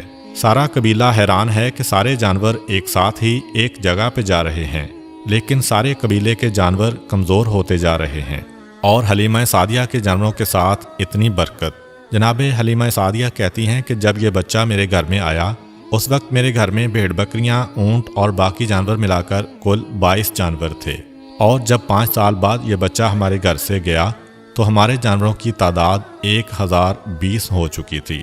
پیغمبر اسلام اس گھر میں جتنا عرصہ رہے احسان نہیں لیا، بلکہ حلیمہ سعدیہ اور ان کے قبیلے پر احسان کیا ہے۔ جناب حلیمہ مزید کہتی ہیں کہ مجھے اس بچے کا کوئی کام سر انجام نہ دینا پڑا۔ جب کبھی میں ارادہ کرتی کہ آج اس کے بالوں میں کنگھی کروں اور میں یہ دیکھتی کہ اس کے بالوں میں کنگھی ہو چکی ہے، جب ارادہ کرتی کہ اس کا چہرہ دھوؤں تو دیکھتی کہ اس کا چہرہ پہلے سے دھلا ہوتا، جب کبھی یہ ارادہ کرتی کہ آج اس کا لباس بدلنا ہے تو لباس پہلے سے بدلا ہوا ہوتا۔ میں حیران ہوا کرتی کہ یہ سارے کام کون انجام دے کے جاتا ہے، کون ہے، کس وقت آتا ہے، مجھے پتہ بھی نہیں چلتا۔ اور مسئلہ فقط حلیمہ سعدیہ کے گھر تک نہیں، حلیمہ سعدیہ کو تو برکت ملی ہی، مگر سارا قبیلہ پیغمبر اسلام سے متاثر ہو رہا ہے۔ یہی وجہ ہے کہ ان 5 سالوں میں یہودی پورا زور لگا رہے ہیں کہ پتہ تو چلے بچہ گیا تو گیا کہاں، مگر انہیں ذرہ برابر بھی خبر نہ مل سکی، فقط اس لیے کہ حلیمہ سعدیہ کا سارا قبیلہ پیغمبر اسلام پہ جان چھڑکتا ہے، پیغمبر اسلام سے محبت کرتا ہے۔ اور سبب یہ ہے کہ جناب حلیمہ کہتی ہیں کہ پہلے دن میں اس بچے کو لے کر اپنے قبیلے کے اس درخت کے پاس گئی جو سوکھا ہوا تھا۔ میں اس بچے کو لے کے اس درخت کے نیچے بیٹھی اور ہم نے دیکھا کہ خود بخود اس درخت پہ پتے آ گئے، سرسبز و شاداب ہو گیا اور پھل لگ گئے۔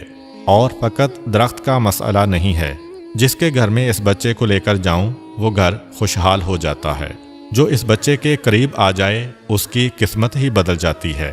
یہاں تک کہ ہمارے قبیلے کی جو سب سے غریب عورت تھی، اتنی غریب تھی کہ اس کا لقب پڑ گیا ام المساکین، سارے مسکینوں کی ماں، یعنی سب سے غریب اور فقیر عورت۔ صرف ایک مرتبہ وہ میرے گھر میں کچھ مانگنے آئی، میرے گھر سے جب اسے کچھ نہ مل سکا اور وہ جانے لگی تو چلتے چلتے اس کی نگاہ اس بچے پر پڑ گئی۔ 14ویں رات کے چاند کی طرح اس کا چہرہ چمک رہا ہے۔ خود بخود وہ آگے بڑھی اور پیغمبر اسلام کی پیشانی کو بوسہ دیا۔ ایک عرصہ نہیں گزرا تھا کہ وہ ہمارے قبیلے کی مالدار ترین عورتوں میں شمار ہونے لگی۔ اسے اس بات کا احساس بھی تھا کہ یہ تبدیلی کس وجہ سے آئی ہے، چنانچہ اب وہ صبح شام آتی ہے اور اس بچے کے تلوے اپنی آنکھوں سے ملتی ہے۔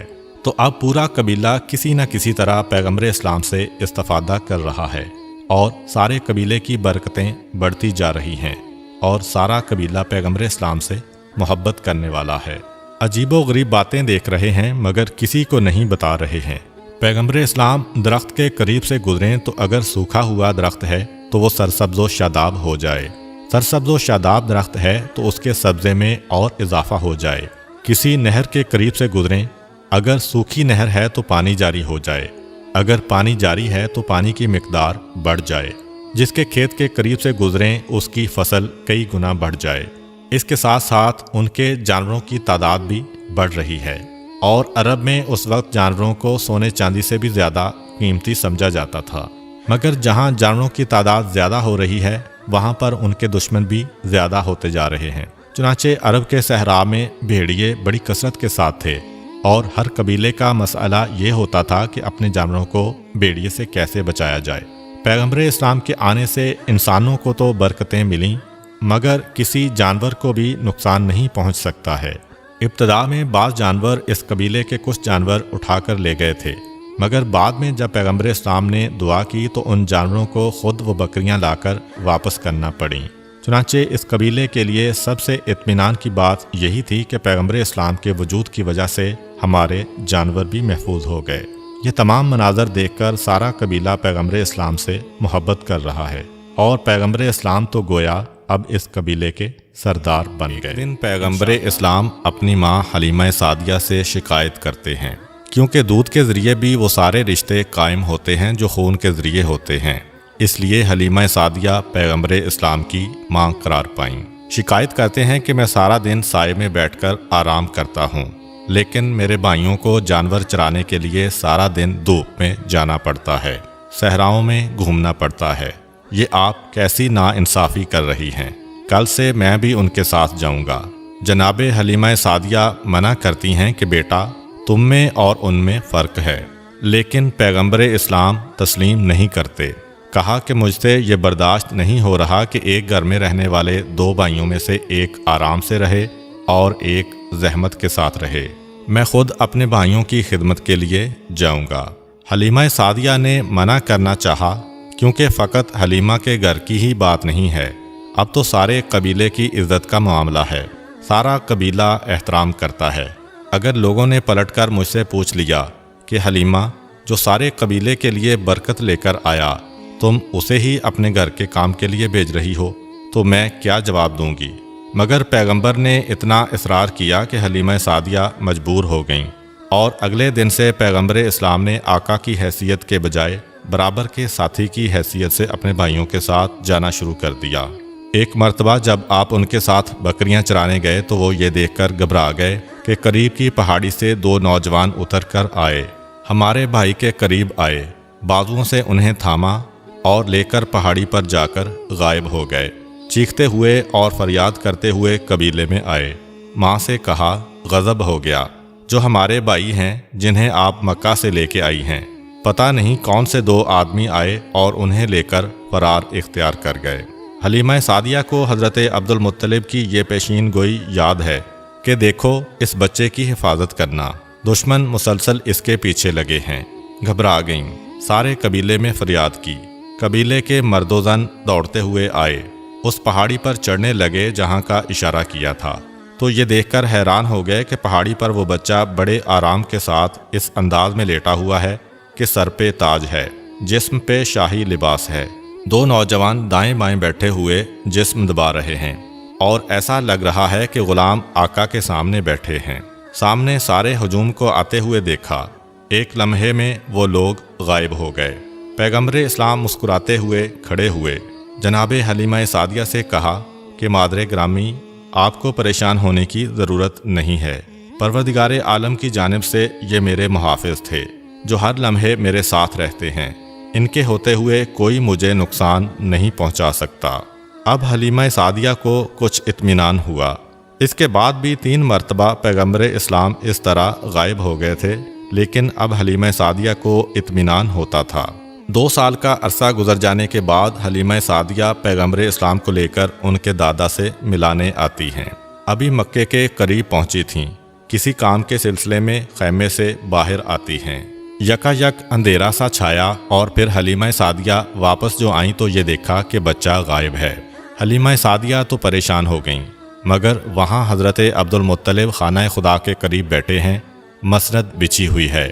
یکا یک کان میں آواز آئی کہ آپ کا پوتا جو حلیمہ کے پاس تھا وہاں سے کھو گیا ہے۔ بس اتنا سننا تھا کہ بے چین ہو کر حضرت عبد المطلب کھڑے ہو گئے، تلوار کو نیام سے نکالا، کعبے کے پردے کو تھاما اور آواز دی کہ اگر میرا بچہ نہ ملا تو میں 1000 عربوں اور 100 قریشیوں کو قتل کروں گا۔ پھر پردہ پکڑ کے کہتے ہیں، پروردگارا، میں نے اپنے پوتے کو تیری حفاظت میں دیا تھا، تو ہی اس کی حفاظت کرنے والا ہے۔ یکا یک ایک اور آواز آتی ہے، اے عبد المطلب، گھبرانے کی ضرورت نہیں ہے، پروردگار عالم نے تمہارے بچے کو محفوظ رکھا ہے۔ اور مکے کے قریب فلاں صحرا کے فلاں مقام پر جاؤ، وہاں تمہارا بچہ تم کو مل جائے گا۔ جناب عبد المطلب ننگی تلوار لے کے سواری کا جانور منگوا چکے ہیں، اس پر سوار ہو کر چلے اور مقررہ مقام پر پہنچے، اور یہ دیکھ کر حیران رہ گئے کہ صحرا میں ببول کا درخت لگا ہے، لیکن اس میں تازہ کھجوریں لٹک رہی ہیں۔ پیغمبر اسلام ان کھجوروں کو توڑ کے کھا رہے ہیں، اور دائیں بائیں دو انتہائی خوبصورت نوجوان کھڑے ہیں۔ حضرت عبد المطلب نے اندازے سے پہچان لیا کہ یہ میرا پوتا ہے، کیونکہ 8 دن کی عمر سے آج تک یعنی 2 سال کی عمر تک اپنے پوتے کو نہیں دیکھا تھا۔ قریب پہنچے اور پیغمبر سے پوچھا کہ تم کون ہو؟ حضرت عبد المطلب خود تو جانتے ہیں، لیکن ساتھ والوں کو بتانا مقصود تھا۔ پیغمبر نے اپنا سارا شجرہ نسب بتا دیا۔ میں محمد ابن عبداللہ ابن عبد المطلب ابن ہاشم ہوں، یہاں تک کہ حضرت آدم تک اپنا پورا شجرہ بتایا۔ سوال کیا کہ یہ نوجوان تمہارے ساتھ کون ہے؟ کہا یہ جبرائیل ہیں، یہ میکائیل ہیں، ہر وقت میری حفاظت کرتے رہتے ہیں۔ عبد المطلب نے کہا بیٹا میں تمہیں لینے آیا ہوں۔ کہا کہ میں تو خود آپ کا انتظار کر رہا تھا۔ جناب عبد المطلب اپنے ساتھ اپنے پوتے کو لے کر چلے، مکہ میں داخل ہوئے۔ اب تاریخ یہ بتاتی ہے کہ 8ویں دن کے بعد سے اب تک اپنی ماں کو بھی نہیں دیکھا، لیکن سیدھا اپنی ماں جناب آمنہ کے مکان میں داخل ہوئے۔ قریش کی ساری عورتیں جمع ہیں، جناب آمنہ رو رہی ہیں اور انہیں تسلی دی جا رہی ہے، کیونکہ جناب آمنہ کو صرف یہ خبر ملی تھی کہ آپ کا لخت جگر صحرا میں کھو گیا ہے۔ پیغمبر اسلام بالکل اس طرح سے کہ جیسے پہچانتے ہوں کہ میری ماں کون ہے، عورتوں کے ہجوم میں داخل ہوئے اور سیدھے اپنی ماں کی گود میں جا کے بیٹھ گئے۔ ساری عورتیں حیران و پریشان ہیں کہ جس نے 8 دن کے بعد سے اپنی ماں کو نہیں دیکھا، مگر کس انداز سے اور کس یقین کے ساتھ اپنی ماں کی گود میں پہنچا ہے۔ جناب عبد المطلب نے حلیمہ سعدیہ کو بلایا کہ دیکھو تمہیں اس کی حفاظت اور بڑھا دینا ہے۔ یہ اس لیے ہے کہ آج مکہ میں بعض یہودی آئے ہوئے ہیں، اگر یہ واقعہ انہوں نے دیکھ لیا تو انہیں پتہ چل جائے گا کہ یہ بچہ کہاں ہے۔ حلیمہ سعدیہ نے وعدہ کیا کہ اپنی جان سے زیادہ اس بچے کی حفاظت کروں گی۔ پیغمبر کو لے کر واپس اپنے قبیلے میں گئیں، یہاں تک کہ 5 سال گزر گئے۔ اب حلیمہ سعدیہ پیغمبر اسلام کو لے کے آتی ہیں۔ معاہدے کی میعاد پوری ہو چکی ہے۔ خود جناب عبد المطلب اور جناب آمنہ بھی اپنے لال کے فراق میں تڑپ رہے ہیں۔ حلیمہ سعدیہ کو انعام دے کر رخصت کیا گیا۔ اب پیغمبر اسلام اپنی ماں اور دادا کی آغوش میں آ گئے۔ تاریخ بتاتی ہے کہ 1 سال اپنی ماں کے ساتھ اور رہے، یہاں تک کہ رسول خدا کی عمر 6 سال کی ہوئی۔ جب رسول خدا کی عمر 6 سال کی ہوئی تو رات کو خواب میں جناب آمنہ نے اپنے شوہر عبداللہ کو دیکھا۔ ایک مرتبہ تڑپ اٹھیں، صبح آنکھ کھلی تو اپنے سسر جناب عبد المطلب کے پاس آتی ہیں اور آنے کے بعد اجازت طلب کرتی ہیں کہ میں مدینہ جانا چاہتی ہوں، وہاں پر میرے ماموں بھی ہیں اور میرے ماموں کے بیٹے بھی، اور وہیں پر میرے مرحوم شوہر کی قبر بھی ہے، میں ان کی قبر کی زیارت کرنا چاہتی ہوں۔ چنانچہ جناب عبد المطلب کی طرف سے اجازت ملنے کے بعد جناب آمنہ اپنے بیٹے اور اپنی ایک کنیز جناب ام ایمن اور سواری کے 2 اونٹ اور ضرورت کا سامان لیتی ہیں۔ یہ مختصر سا قافلہ مکے سے مدینہ کے لیے روانہ ہوتا ہے۔ سفر طے کرنے کے بعد یہ قافلہ مدینہ میں قبیلہ بنو نجار میں پہنچا۔ یہ خاندان پیغمبر اسلام کا ننیال خاندان ہے، اور یہی وہ قبیلہ تھا کہ جب حضرت رسول خدا صلی اللہ علیہ وآلہ وسلم مکہ سے ہجرت کر کے مدینہ آئے تو اس قبیلے کی بچیوں نے آپ کو خوش آمدید کہنے کے لیے مشہور و معروف قصیدہ طلع البدر علینا پڑھا تھا۔ تاریخ بتاتی ہے کہ جناب آمنہ 1 مہینے تک اس قبیلے میں رہیں، اسی مکان میں ہی ٹھہریں جہاں حضرت عبداللہ کی قبر مبارک تھی۔ کچھ عرصہ وہاں گزارنے کے بعد واپسی کا ارادہ کیا، مدینے سے مکہ کے لیے روانہ ہوئیں۔ مدینے سے تقریباً 100 کلومیٹر کے فاصلے پر پہنچیں کہ مقام ابوا آ گیا۔ یہی وہ مقام ہے جہاں حضرت آمنہ اتنی بیمار ہو گئیں کہ آگے سفر کرنے کی ہمت نہ رہی۔ مختصر سا قافلہ روکا گیا۔ جناب آمنہ کی بیماری بڑھتی جا رہی تھی، یہاں تک کہ جناب آمنہ کا یہیں پر انتقال ہو گیا۔ 6 سال کی عمر میں پیغمبر اسلام کو باپ کے بعد ماں کی جدائی کا صدمہ بھی برداشت کرنا پڑا۔ جناب آمنہ کو بڑے احترام کے ساتھ اس مقام پر دفن کیا گیا۔ اور جناب ام ایمن 6 سال کے اس بچے کو اپنی گود میں لے کر مکے کی جانب واپس چلیں۔ تاریخ کہتی ہے کہ پیغمبر اسلام کو اپنی والدہ اور ان کی قبر ہمیشہ یاد رہی، اسی لیے جب صلح حدیبیہ کے لیے پیغمبر اسلام مکہ جا رہے تھے تو اس وقت اسی مقام ابوا کے قریب سے گزر ہوا۔ چنانچہ وہاں سے گزرتے ہوئے پیغمبر اسلام نے کہا کہ قافلے کا رخ موڑا جائے، مجھے اپنی ماں کی یاد آ رہی ہے، میں اپنی ماں کی قبر کی زیارت کرنا چاہتا ہوں۔ پیغمبر اسلام اپنی ماں کی قبر پر پہنچتے ہیں اور زاروں قطار روتے ہیں۔ بہرحال جناب ام ایمن 6 سال کے اس بچے کو لے کر مکہ پہنچیں اور ان کو ان کے دادا حضرت عبد المطلب کے سپرد کیا۔ 118 سال کی عمر ہے جناب عبد المطلب کی، ضعیفی کا عالم ہے، لیکن پیغمبر اسلام کو اپنی کفالت میں لیا۔ 1 سال تک پیغمبر جناب عبد المطلب کے پاس رہے اور اسی سال میں وہ واقعہ پیش آیا جو ہم نے اپنی پچھلی ویڈیو میں بیان کیا تھا۔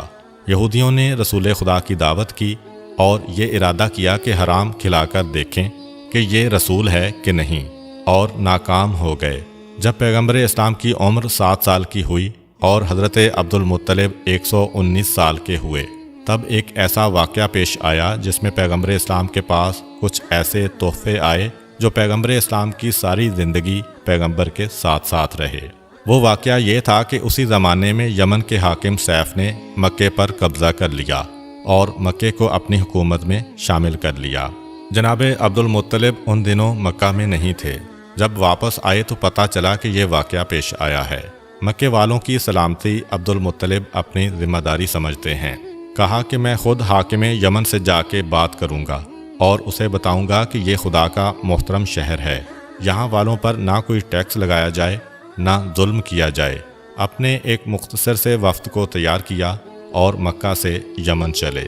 جناب عبد المطلب کی عادت میں یہ شامل تھا کہ جب کہیں جاتے تھے تو رسول خدا کو ساتھ نہیں لے کر جاتے تھے، اس لیے کہ مکہ میرا شہر ہے، یہاں پہ ہم حفاظت کر سکتے ہیں۔ مکہ کے باہر اگر خدا نخواستہ کوئی حملہ ہو جائے تو حفاظت ممکن نہیں، بلکہ یہ اطمینان بھی ہوتا تھا کہ میں جا رہا ہوں لیکن میرا بیٹا ابو طالب میرے پوتے کی حفاظت کرے گا۔ لیکن حضرت عبد المطلب کی وفات کے بعد حضرت ابو طالب کا طریقہ کار اس کے الٹ ہو گیا۔ آپ جب بھی کہیں باہر جاتے تھے تو رسول خدا کو اپنے ساتھ لے کے جاتے تھے، کیونکہ اب پیچھے مکہ میں کوئی ایسا موجود نہیں تھا جو ان کی غیر موجودگی میں رسول خدا کی حفاظت کرتا۔ حضرت عبد المطلب یمن جب پہنچے تو وہاں کا حاکم سیف چھٹی منانے گیا ہوا تھا۔ اس حاکم کا طریقہ یہ تھا کہ موسم بہار میں عید نوروز سے 40 دن تک حکومت کے سارے کام بند کر دیتا تھا۔ ایک بڑا عالی شان باغ اس نے لگایا ہوا تھا اور اس باغ کے اندر ایک بہت ہی خوبصورت محل بنایا گیا تھا جس کے کئی دروازے تھے۔ 40 دن تک اسی محل میں جا کے بیٹھ جاتا تھا اور سپاہیوں کو سخت ترین حکم تھا کہ کسی کو میرے پاس نہ آنے دینا، چاہے میرے اپنے بیٹے ہی کیوں نہ ہوں۔ 40 دن سارے امور مملکت سے چھٹی پا کر یہ آرام کرتا تھا۔ جناب عبد المطلب یہاں پہنچے تو پتہ چلا کہ حاکم یمن چھٹی منا رہا ہے۔ جناب عبد المطلب پریشان کہ مجھے مکہ جا کر اپنے امور کو سنبھالنا ہے، 40 دن تو یہاں نہیں رکا جا سکتا، اور اس کے بعد بھی پتہ نہیں کہ حاکم کتنے دن اور روک لے۔ آخر یہ دیکھا کہ باغ کے راستے سے تو جانا ممکن نہیں، مگر صحرا کے راستے سے جو بالکل ویرانہ ہے اس طرف جو دروازہ ہے وہاں سے جایا جا سکتا ہے۔ محل کے دروازے پر پہنچے، سپاہی سے کہا کہ جا کے بتاؤ کہ میں مکے سے آیا ہوں، میرا نام عبد المطلب ہے۔ سپاہی نے انکار کر دیا کہ مجھے قتل کر دیا جائے گا اگر میں نے آپ کا نام بھی اندر پہنچایا تو۔ حضرت عبد المطلب نے یہ سنا تو 100 سرخ اشرفیاں اپنے تھیلے سے نکال لیں اور اس کے حوالے کیں کہ یہ میری طرف سے انعام ہے اور یہ میرا وعدہ ہے کہ تمہیں کوئی نقصان نہیں پہنچے گا، اگر نقصان پہنچے تو میری ذمہ داری ہے، تمہارے نقصان کو میں پورا کروں گا۔ اب جب 100 اشرفیاں دیکھیں تو وہ بھی ایک لمحے کے لیے بھول گیا کہ کتنا بڑا خطرہ مول لے رہا ہوں۔ محل کے اندر گیا، جانے کے بعد دیکھا کہ حاکم محل کے بیچ میں بیٹھا ہے۔ کہا کہ ایک انتہائی مقدس اور ضعیف شخص مکے سے آیا ہے، آپ سے ملاقات کرنا چاہتا ہے۔ حاکم یمن سیف نے سنا، ایسا لگا کہ اسے بھی کسی آنے والے کا انتظار تھا، ورنہ یہ حاکم وہ تھا کہ جس کا حکم تھا اگر میرے بیٹے بھی میرے پاس آئے تو میں ان کو قتل کر دوں گا۔ ننگی تلوار رکھی بھی ہوئی ہے، لیکن اس وقت یہ سننے کے بعد کہ ایک اجنبی شخص مکے سے آیا ہے تو یہ سن کر کہتا ہے کہ جاؤ اسے بلا کر لاؤ۔ یہ جملہ بتا رہا ہے کہ حاکم نے مکے پہ قبضہ کیا تو اس کا کوئی مقصد تھا، اور اب غالباً اسے انتظار تھا کہ مکے سے ضرور کوئی میرے پاس آئے گا۔ سپاہی نے محل کے دروازے پر جا کر حضرت عبد المطلب سے کہا کہ آئیے۔ سپاہی خود حیران ہے، اسے یقین نہیں آ رہا۔ اب جب پیغام دے کے آ گیا تو سوچ رہا ہے کہ میں نے کتنی بڑی حماقت کر دی، مگر یقین نہیں آ رہا کہ آج کیا معجزہ ہو گیا۔ حضرت عبد المطلب کو لے کر محل کے اندر پہنچا۔ حاکم یمن محل کے اندر بیٹھا ہے، ایک پہلو میں ننگی تلوار ہے، ایک پہلو میں شراب کا جام ہے۔ جناب عبد المطلب کو آتا ہوا دیکھا، کھڑے ہو کر استقبال کیا۔ آپ کہاں سے تشریف لائے ہیں؟ جناب عبد المطلب نے کہا کہ میں مکے سے آیا ہوں اور مکے والوں کے بارے میں آپ سے کوئی بات کرنا چاہتا ہوں۔ کہا کہ آپ بیٹھ جائیے، آپ سے تو بعد میں سنوں گا، پہلے میں آپ کو کچھ بتانا چاہتا ہوں کہ میرے پاس انبیاء کے صحیفوں سے ایک علم پہنچا ہے کہ مکے میں عنقریب خدا کا آخری رسول ظاہر ہونے والا ہے، اور یہ آخری رسول جب اس دنیا میں آئے گا تو اس کے باپ کا انتقال ہو چکا ہوگا، کچھ عرصے کے بعد اس کی ماں کا بھی انتقال ہو جائے گا، اس کے بعد اس کا دادا اسے اپنی نگرانی میں لے گا۔ جب وہ دادا اسے اپنی نگرانی میں لے گا تو ایک مرتبہ وہ دادا مجھ سے ملنے آئے گا، اور میرے پاس انبیاء کی جانب سے 3 امانتیں اس رسول کے لیے رکھی ہوئی ہیں۔ میں انتظار کر رہا ہوں کہ مکہ میں وہ کون ہے جو آ کے مجھ سے یہ امانت لے جائے۔ یہ بھی یاد رکھیے کہ اس بچے کی پہچان یہ ہے کہ اس کے دونوں کاندھوں کے بیچ ایک مہر نبوت لگی ہوئی ہے جس پہ لکھا ہے لا الہ الا اللہ محمد الرسول اللہ۔ جب یہ بچہ آپ کو مکے میں نظر آئے تو آپ فوراً مجھے آ کر پیغام دیں، کیونکہ میں اس کا انتظار کر رہا ہوں۔ جناب عبد المطلب جانتے ہیں کہ یہ کس بچے کا تذکرہ ہو رہا ہے، لیکن سوچ رہے ہیں کہ کیا کہیں۔ یہ بھی نہیں کہہ سکتے کہ وہ میرا پوتا ہے، کہیں حاکم یہ نہ سمجھ لے کہ امانت کا نام سن کر اپنے آپ کو کہہ دیا، اور یہ وعدہ بھی نہیں کر سکتے کہ جب وہ بچہ آئے گا تو میں آپ کو بتاؤں گا۔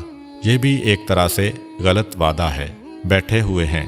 سیف مسکرایا، مسکرا کے کہا فقط اتنا ہی نہیں، میرا اندازہ یہ ہے کہ اس بچے کے دادا آپ ہی ہیں، اور وہ بچہ اس وقت آپ کے گھر میں پیدا ہو چکا ہے۔ جناب عبد المطلب نے کہا کہ ہاں، جو علامتیں آپ نے بتائی ہیں ان علامتوں کے مطابق تو میرا پوتا ہے، اور مجھے یہ بھی پتا ہے کہ میرا پوتا اللہ کا آخری رسول ہونے والا ہے۔ مجھے اس کے بارے میں سب کچھ معلوم ہے۔ سیف نے کہا کہ اچھا، کل دربار میں آپ سے ملاقات ہوگی اور وہاں پہ میں آپ سے تفصیلی بات چیت کروں گا۔ جناب عبد المطلب رخصت ہو کر باہر آ گئے، اور یمن میں جس جس کو یہ اطلاع ملی سب نے ایک مرتبہ حیرت کے مارے دانتوں میں انگلیاں دبا لیں۔ یہ کیسے ممکن ہے کہ ان دنوں میں کوئی آدمی جائے اور زندہ واپس آ جائے؟ اور اس سے زیادہ حیرت اگلے دن ہوئی کہ 40 دن سے زیادہ حاکم شہر والوں سے کٹ جاتا تھا، لیکن اب محل سے باہر نکل آیا۔ اگلے دن دربار سجایا گیا، اور دربار میں باقاعدہ مکے کے وفد کو شاہی مہمان کی حیثیت سے بلایا۔ حاکم نے جناب عبد المطلب کو اپنے پہلو میں بٹھایا اور سارے وفد میں بھاری انعامات تقسیم کیے۔ اب جناب عبد المطلب انتظار کر رہے ہیں کہ اب وہ امانتیں کب ملتی ہیں۔ حاکم نے کہا کہ راز کی بات ہے جو میں دربار میں سب کے سامنے نہیں کہہ سکتا، شام کو آپ میرے محل میں آئیے، جب آپ کو رخصت کیا جائے گا تو یہ امانتیں آپ کو دے دی جائیں گی۔ اب حضرت عبد المطلب کو انتظار ہے۔ شام کا وقت آیا، حضرت عبد المطلب شام کو محل میں گئے تو حاکم یمن نے 3 جانور پیش کیے۔ کہا کہ یہ 3 جانور میری طرف سے آپ کے اس پوتے کے لیے تحفہ ہے کہ جو اللہ کا آخری رسول ہونے والا ہے، اور اگر میں زندہ رہا تو یقیناً اس کی مدد کروں گا۔ حاکم یمن 1 اونٹنی، 1 خچر اور 1 گھوڑا تحفے میں پیش کرتا ہے۔ یہ اونٹنی تاریخ اسلام میں بڑی اہمیت رکھتی ہے، کیونکہ پیغمبر اسلام نے جو اپنا آخری خطبہ دیا تھا وہ اسی اونٹنی کے اوپر سوار ہو کر دیا تھا، جو حاکم یمن کی طرف سے رسول خدا کو ملی تھی۔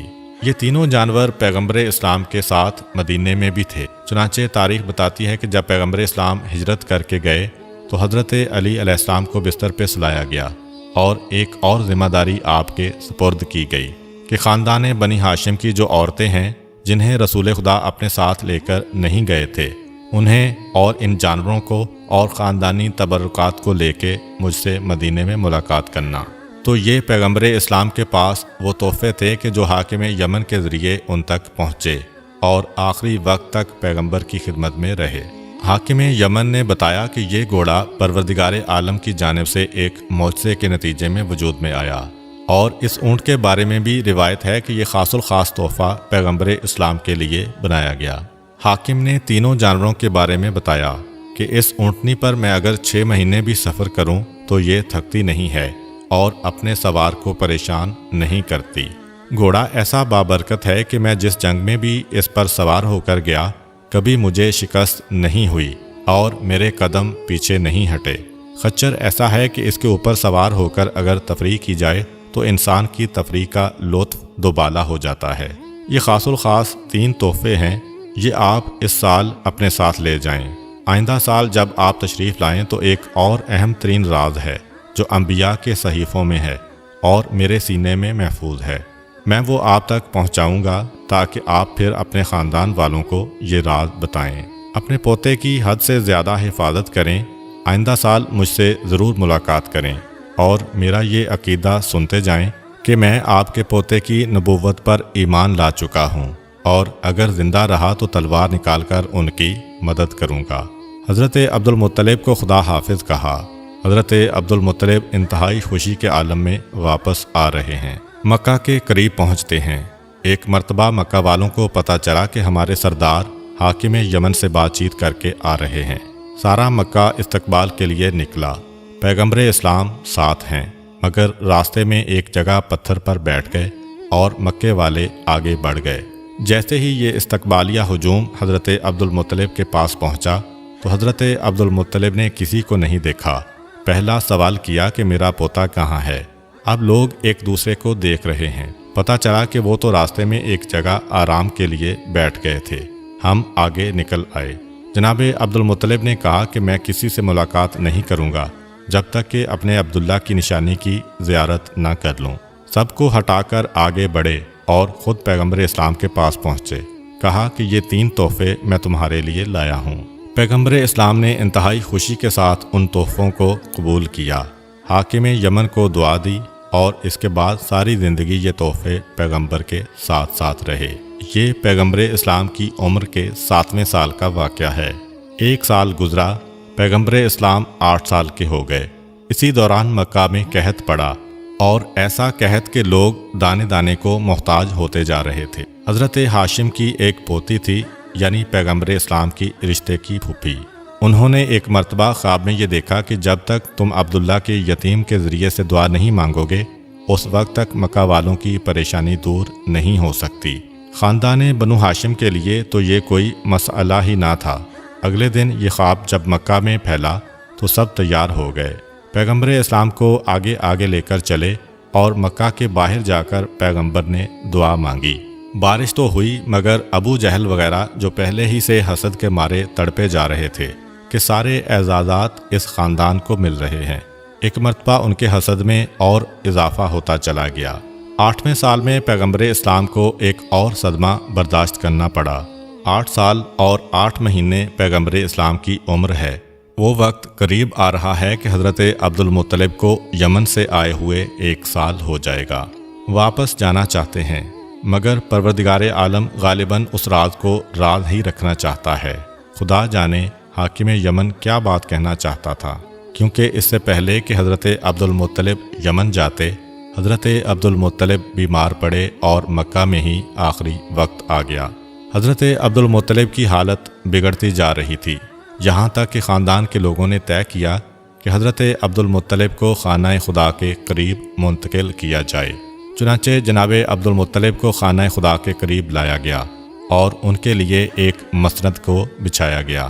حضرت عبد المطلب کو اس پر لٹا دیا گیا۔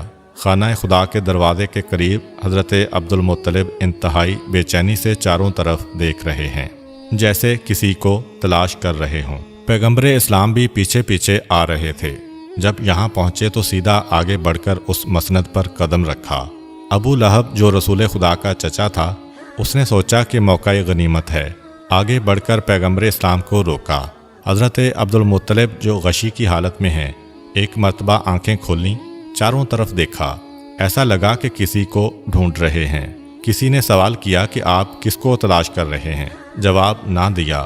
پھر چاروں طرف دیکھا، نگاہ پڑ گئی کہ میرا پوتا آگے آ رہا ہے اور ابو لہب راستہ روک رہا ہے۔ اگرچہ بے ہوشی کے قریب ہیں، زبان حرکت نہیں کر رہی، مگر اس وقت بھی جلال آ گیا اور انتہائی سختی کے ساتھ ابو لہب کو ڈانٹ کر کہا کہ خبردار، آئندہ میرے بیٹے عبداللہ کی اس نشانی کے کسی کام میں دخل نہ دینا۔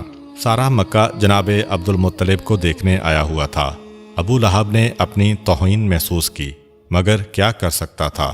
مجبوراً پیچھے ہٹنا پڑا۔ حضرت عبدالمطلب نے حکم دیا کہ میرے پوتے کو آگے لایا جائے، اس کی وجہ سے میں بے چین و بے قرار تھا۔ پیغمبر اسلام آگے آئے، جناب عبدالمطلب نے اپنے سینے پہ سلایا، کہا کہ اب مجھے قرار آ گیا۔ حکم دیا کہ قرعہ ڈالا جائے کہ اب میرے بعد میرے اس پوتے کی نگرانی کون کرے گا۔ قرعہ ڈالا گیا، حضرت ابو طالب کا نام آیا۔ حضرت ابو طالب کو مکے کی سرداری بھی ملی، اور اس سے بڑھ کر یہ سعادت کہ اب پیغمبر اسلام ان کے گھر میں پرورش پائیں گے۔ ایک مرتبہ حضرت ابو طالب کو آگے بلایا اور قریب بلا کر وصیتیں کیں، اور سب سے پہلا عہد یہ لیا کہ خدا کی قسم کھا کر یہ عہد کرو کہ اگر میرے اس پوتے پہ کسی وقت کوئی مصیبت کا وقت آیا تو تم اپنے مال، عزت، جان اور اولاد تک کو قربان کرنے سے گریز نہیں کرو گے۔ ابو طالب، جن کا تو خود اعتقاد یہی ہے، اپنے والد سے خانہ خدا کے سامنے قسم کھا کے یہ عہد کرتے ہیں، اور اس کے بعد دوسری نصیحت کہ بیٹا، ویسے تو تمہیں سب سے بچانا ہے میرے اس پوتے کو، مگر خاص طور پر یہودیوں سے اور قریش کے حاسدوں سے ہوشیار رہنا۔ حضرت ابو طالب نے عہد کیا کہ میری جان و اولاد سے بھی زیادہ قیمتی ہے میرا یہ بھتیجا۔ حضرت ابو طالب کے ہاتھ میں پیغمبر اسلام کا ہاتھ دیا، اس کے بعد آواز دی کہ اے قریش والو، کیا میرا تم پر کوئی حق ہے یا نہیں؟ سارے قریش نے کہا کہ آپ کی وجہ سے ہم صاحب عزت ہو گئے، آپ کی وجہ سے سارا عرب ہمارا احترام کرنے لگا، آپ کا ہمارے جان و مال پہ حق ہے۔ کہا بس میرے اس حق کا واسطہ میرے اس پوتے کی مدد کرتے رہنا اور اس کے حکم کی اطاعت کرتے رہنا۔ سارے قریش نے یک زبان ہو کر کہا ہمارا آپ سے یہ وعدہ ہے۔ اب حضرت عبدالمطلب چاروں طرف دیکھتے ہیں۔ حضرت ابو طالب سوال کرتے ہیں کہ کیا بات ہے؟ کہا کہ میں دنیا سے جا رہا ہوں، میرا دل یہ چاہتا ہے کہ میری بیٹیاں میرے سرہانے ہوں اور مجھ پر گریا کریں اور میں اس دنیا سے رخصت ہوں۔ قریش کے دوسرے لوگوں کو ذرا دور کیا گیا۔ حضرت عبدالمطلب کی 6 بیٹیاں تھیں، یعنی پیغمبر اسلام کی 6 پھوپھیاں تھیں، ان سب کو بلایا گیا۔ جناب عبدالمطلب کی بیٹیاں شاعری جانتی تھیں۔ حضرت عبدالمطلب نے اپنی بیٹیوں سے کہا کہ میں تمہارے گریہ و زاری کے درمیان اس دنیا سے رخصت ہونا چاہتا ہوں۔ ایک ایک بیٹی اپنا لکھا ہوا مرثیہ پڑھتی ہے۔ حضرت عبدالمطلب کو سکون آتا جا رہا ہے، یہاں تک کہ 6 بیٹیوں نے اپنے مرثیے ختم کیے۔ حضرت عبدالمطلب نے پیغمبر اسلام کی پیشانی کو بوسہ دیا جو دادا کے سینے پر لیٹے ہیں، اور حضرت عبدالمطلب اس دنیا سے رخصت ہو گئے۔ تاریخ یہ بتاتی ہے کہ سارے مکے نے صحیح معنوں میں حضرت عبدالمطلب کا سوگ منایا۔ حضرت عبدالمطلب کی وفات کے بعد پیغمبر اسلام اپنے چچا ابو طالب کے گھر میں منتقل ہو گئے۔ حضرت ابو طالب کو مکے کی سرداری بھی مل گئی اور پیغمبر اسلام بھی حضرت ابو طالب کے گھر آئے۔ حضرت ابو طالب کے گھر پیغمبر اسلام جب تشریف لائے تو حضرت ابو طالب اس عزت و احترام کا ابھی سے مظاہرہ شروع کر دیتے ہیں کہ جو عام مسلمانوں نے اعلان رسالت کے بعد شروع کیا۔ اپنے بستر پہ ساتھ سلاتے ہیں، ایک ہی لحاف میں ساتھ رکھتے ہیں تاکہ کسی دشمن کا حملہ نہ ہونے پائے۔ گھر میں خاص طور پر حکم ہے کہ جب تک میرا بھتیجا کھانے کے لیے دسترخوان پر نہ بیٹھے، خبردار کوئی گھر والا کھانا نہیں کھا سکتا۔ سارے کا سارا کھانا پیغمبر اسلام پر منحصر ہے، یہاں تک کہ تاریخوں میں ہے کہ اگر کسی دن پیغمبر اسلام کا کھانا کھانے کا دل نہیں چاہا تو ابو طالب کا حکم ہوتا کہ آج میرے گھر میں کھانے کا دسترخوان ہی نہیں بچھے گا، سب فاقہ کریں، یہ مجھے قبول ہے، مگر یہ برداشت نہیں کہ میرے بھتیجے کے ہاتھ ڈالے بغیر کسی کھانے کو استعمال کیا جائے، کیونکہ جب میرا بھتیجا کسی کھانے میں ہاتھ ڈالتا ہے یا مس کرتا ہے تو برکت ہی برکت ہو جایا کرتی ہے۔ ادھر ابو طالب کے یہ احکامات ہیں، ادھر ان کی زوجہ محترمہ جناب فاطمہ بنت اسد بھی کہتی ہیں کہ میں نے مسلسل معجزات پہ معجزات دیکھے۔ فرماتی ہیں کہ ہمارے گھر میں کھجور کا ایک سوکھا ہوا درخت تھا۔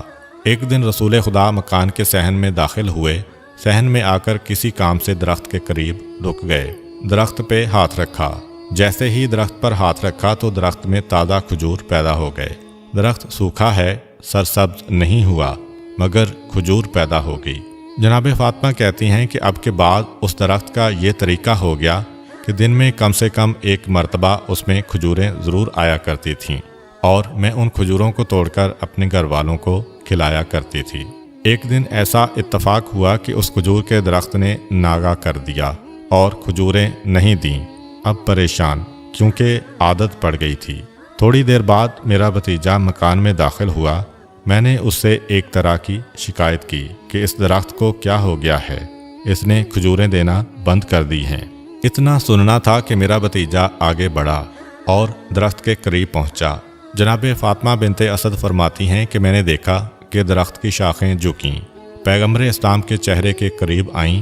پیغمبر اسلام نے اسے کچھ کہا تو اس میں تازہ کھجوریں آ گئیں، اور میرے بھتیجے نے کہا کہ چچی، اب اس کے اندر کھجوریں نہ ہونے کی کبھی آپ کو شکایت نہیں ہوگی۔ بس یہ کہہ کر میرا بھتیجا تو آگے بڑھ گیا۔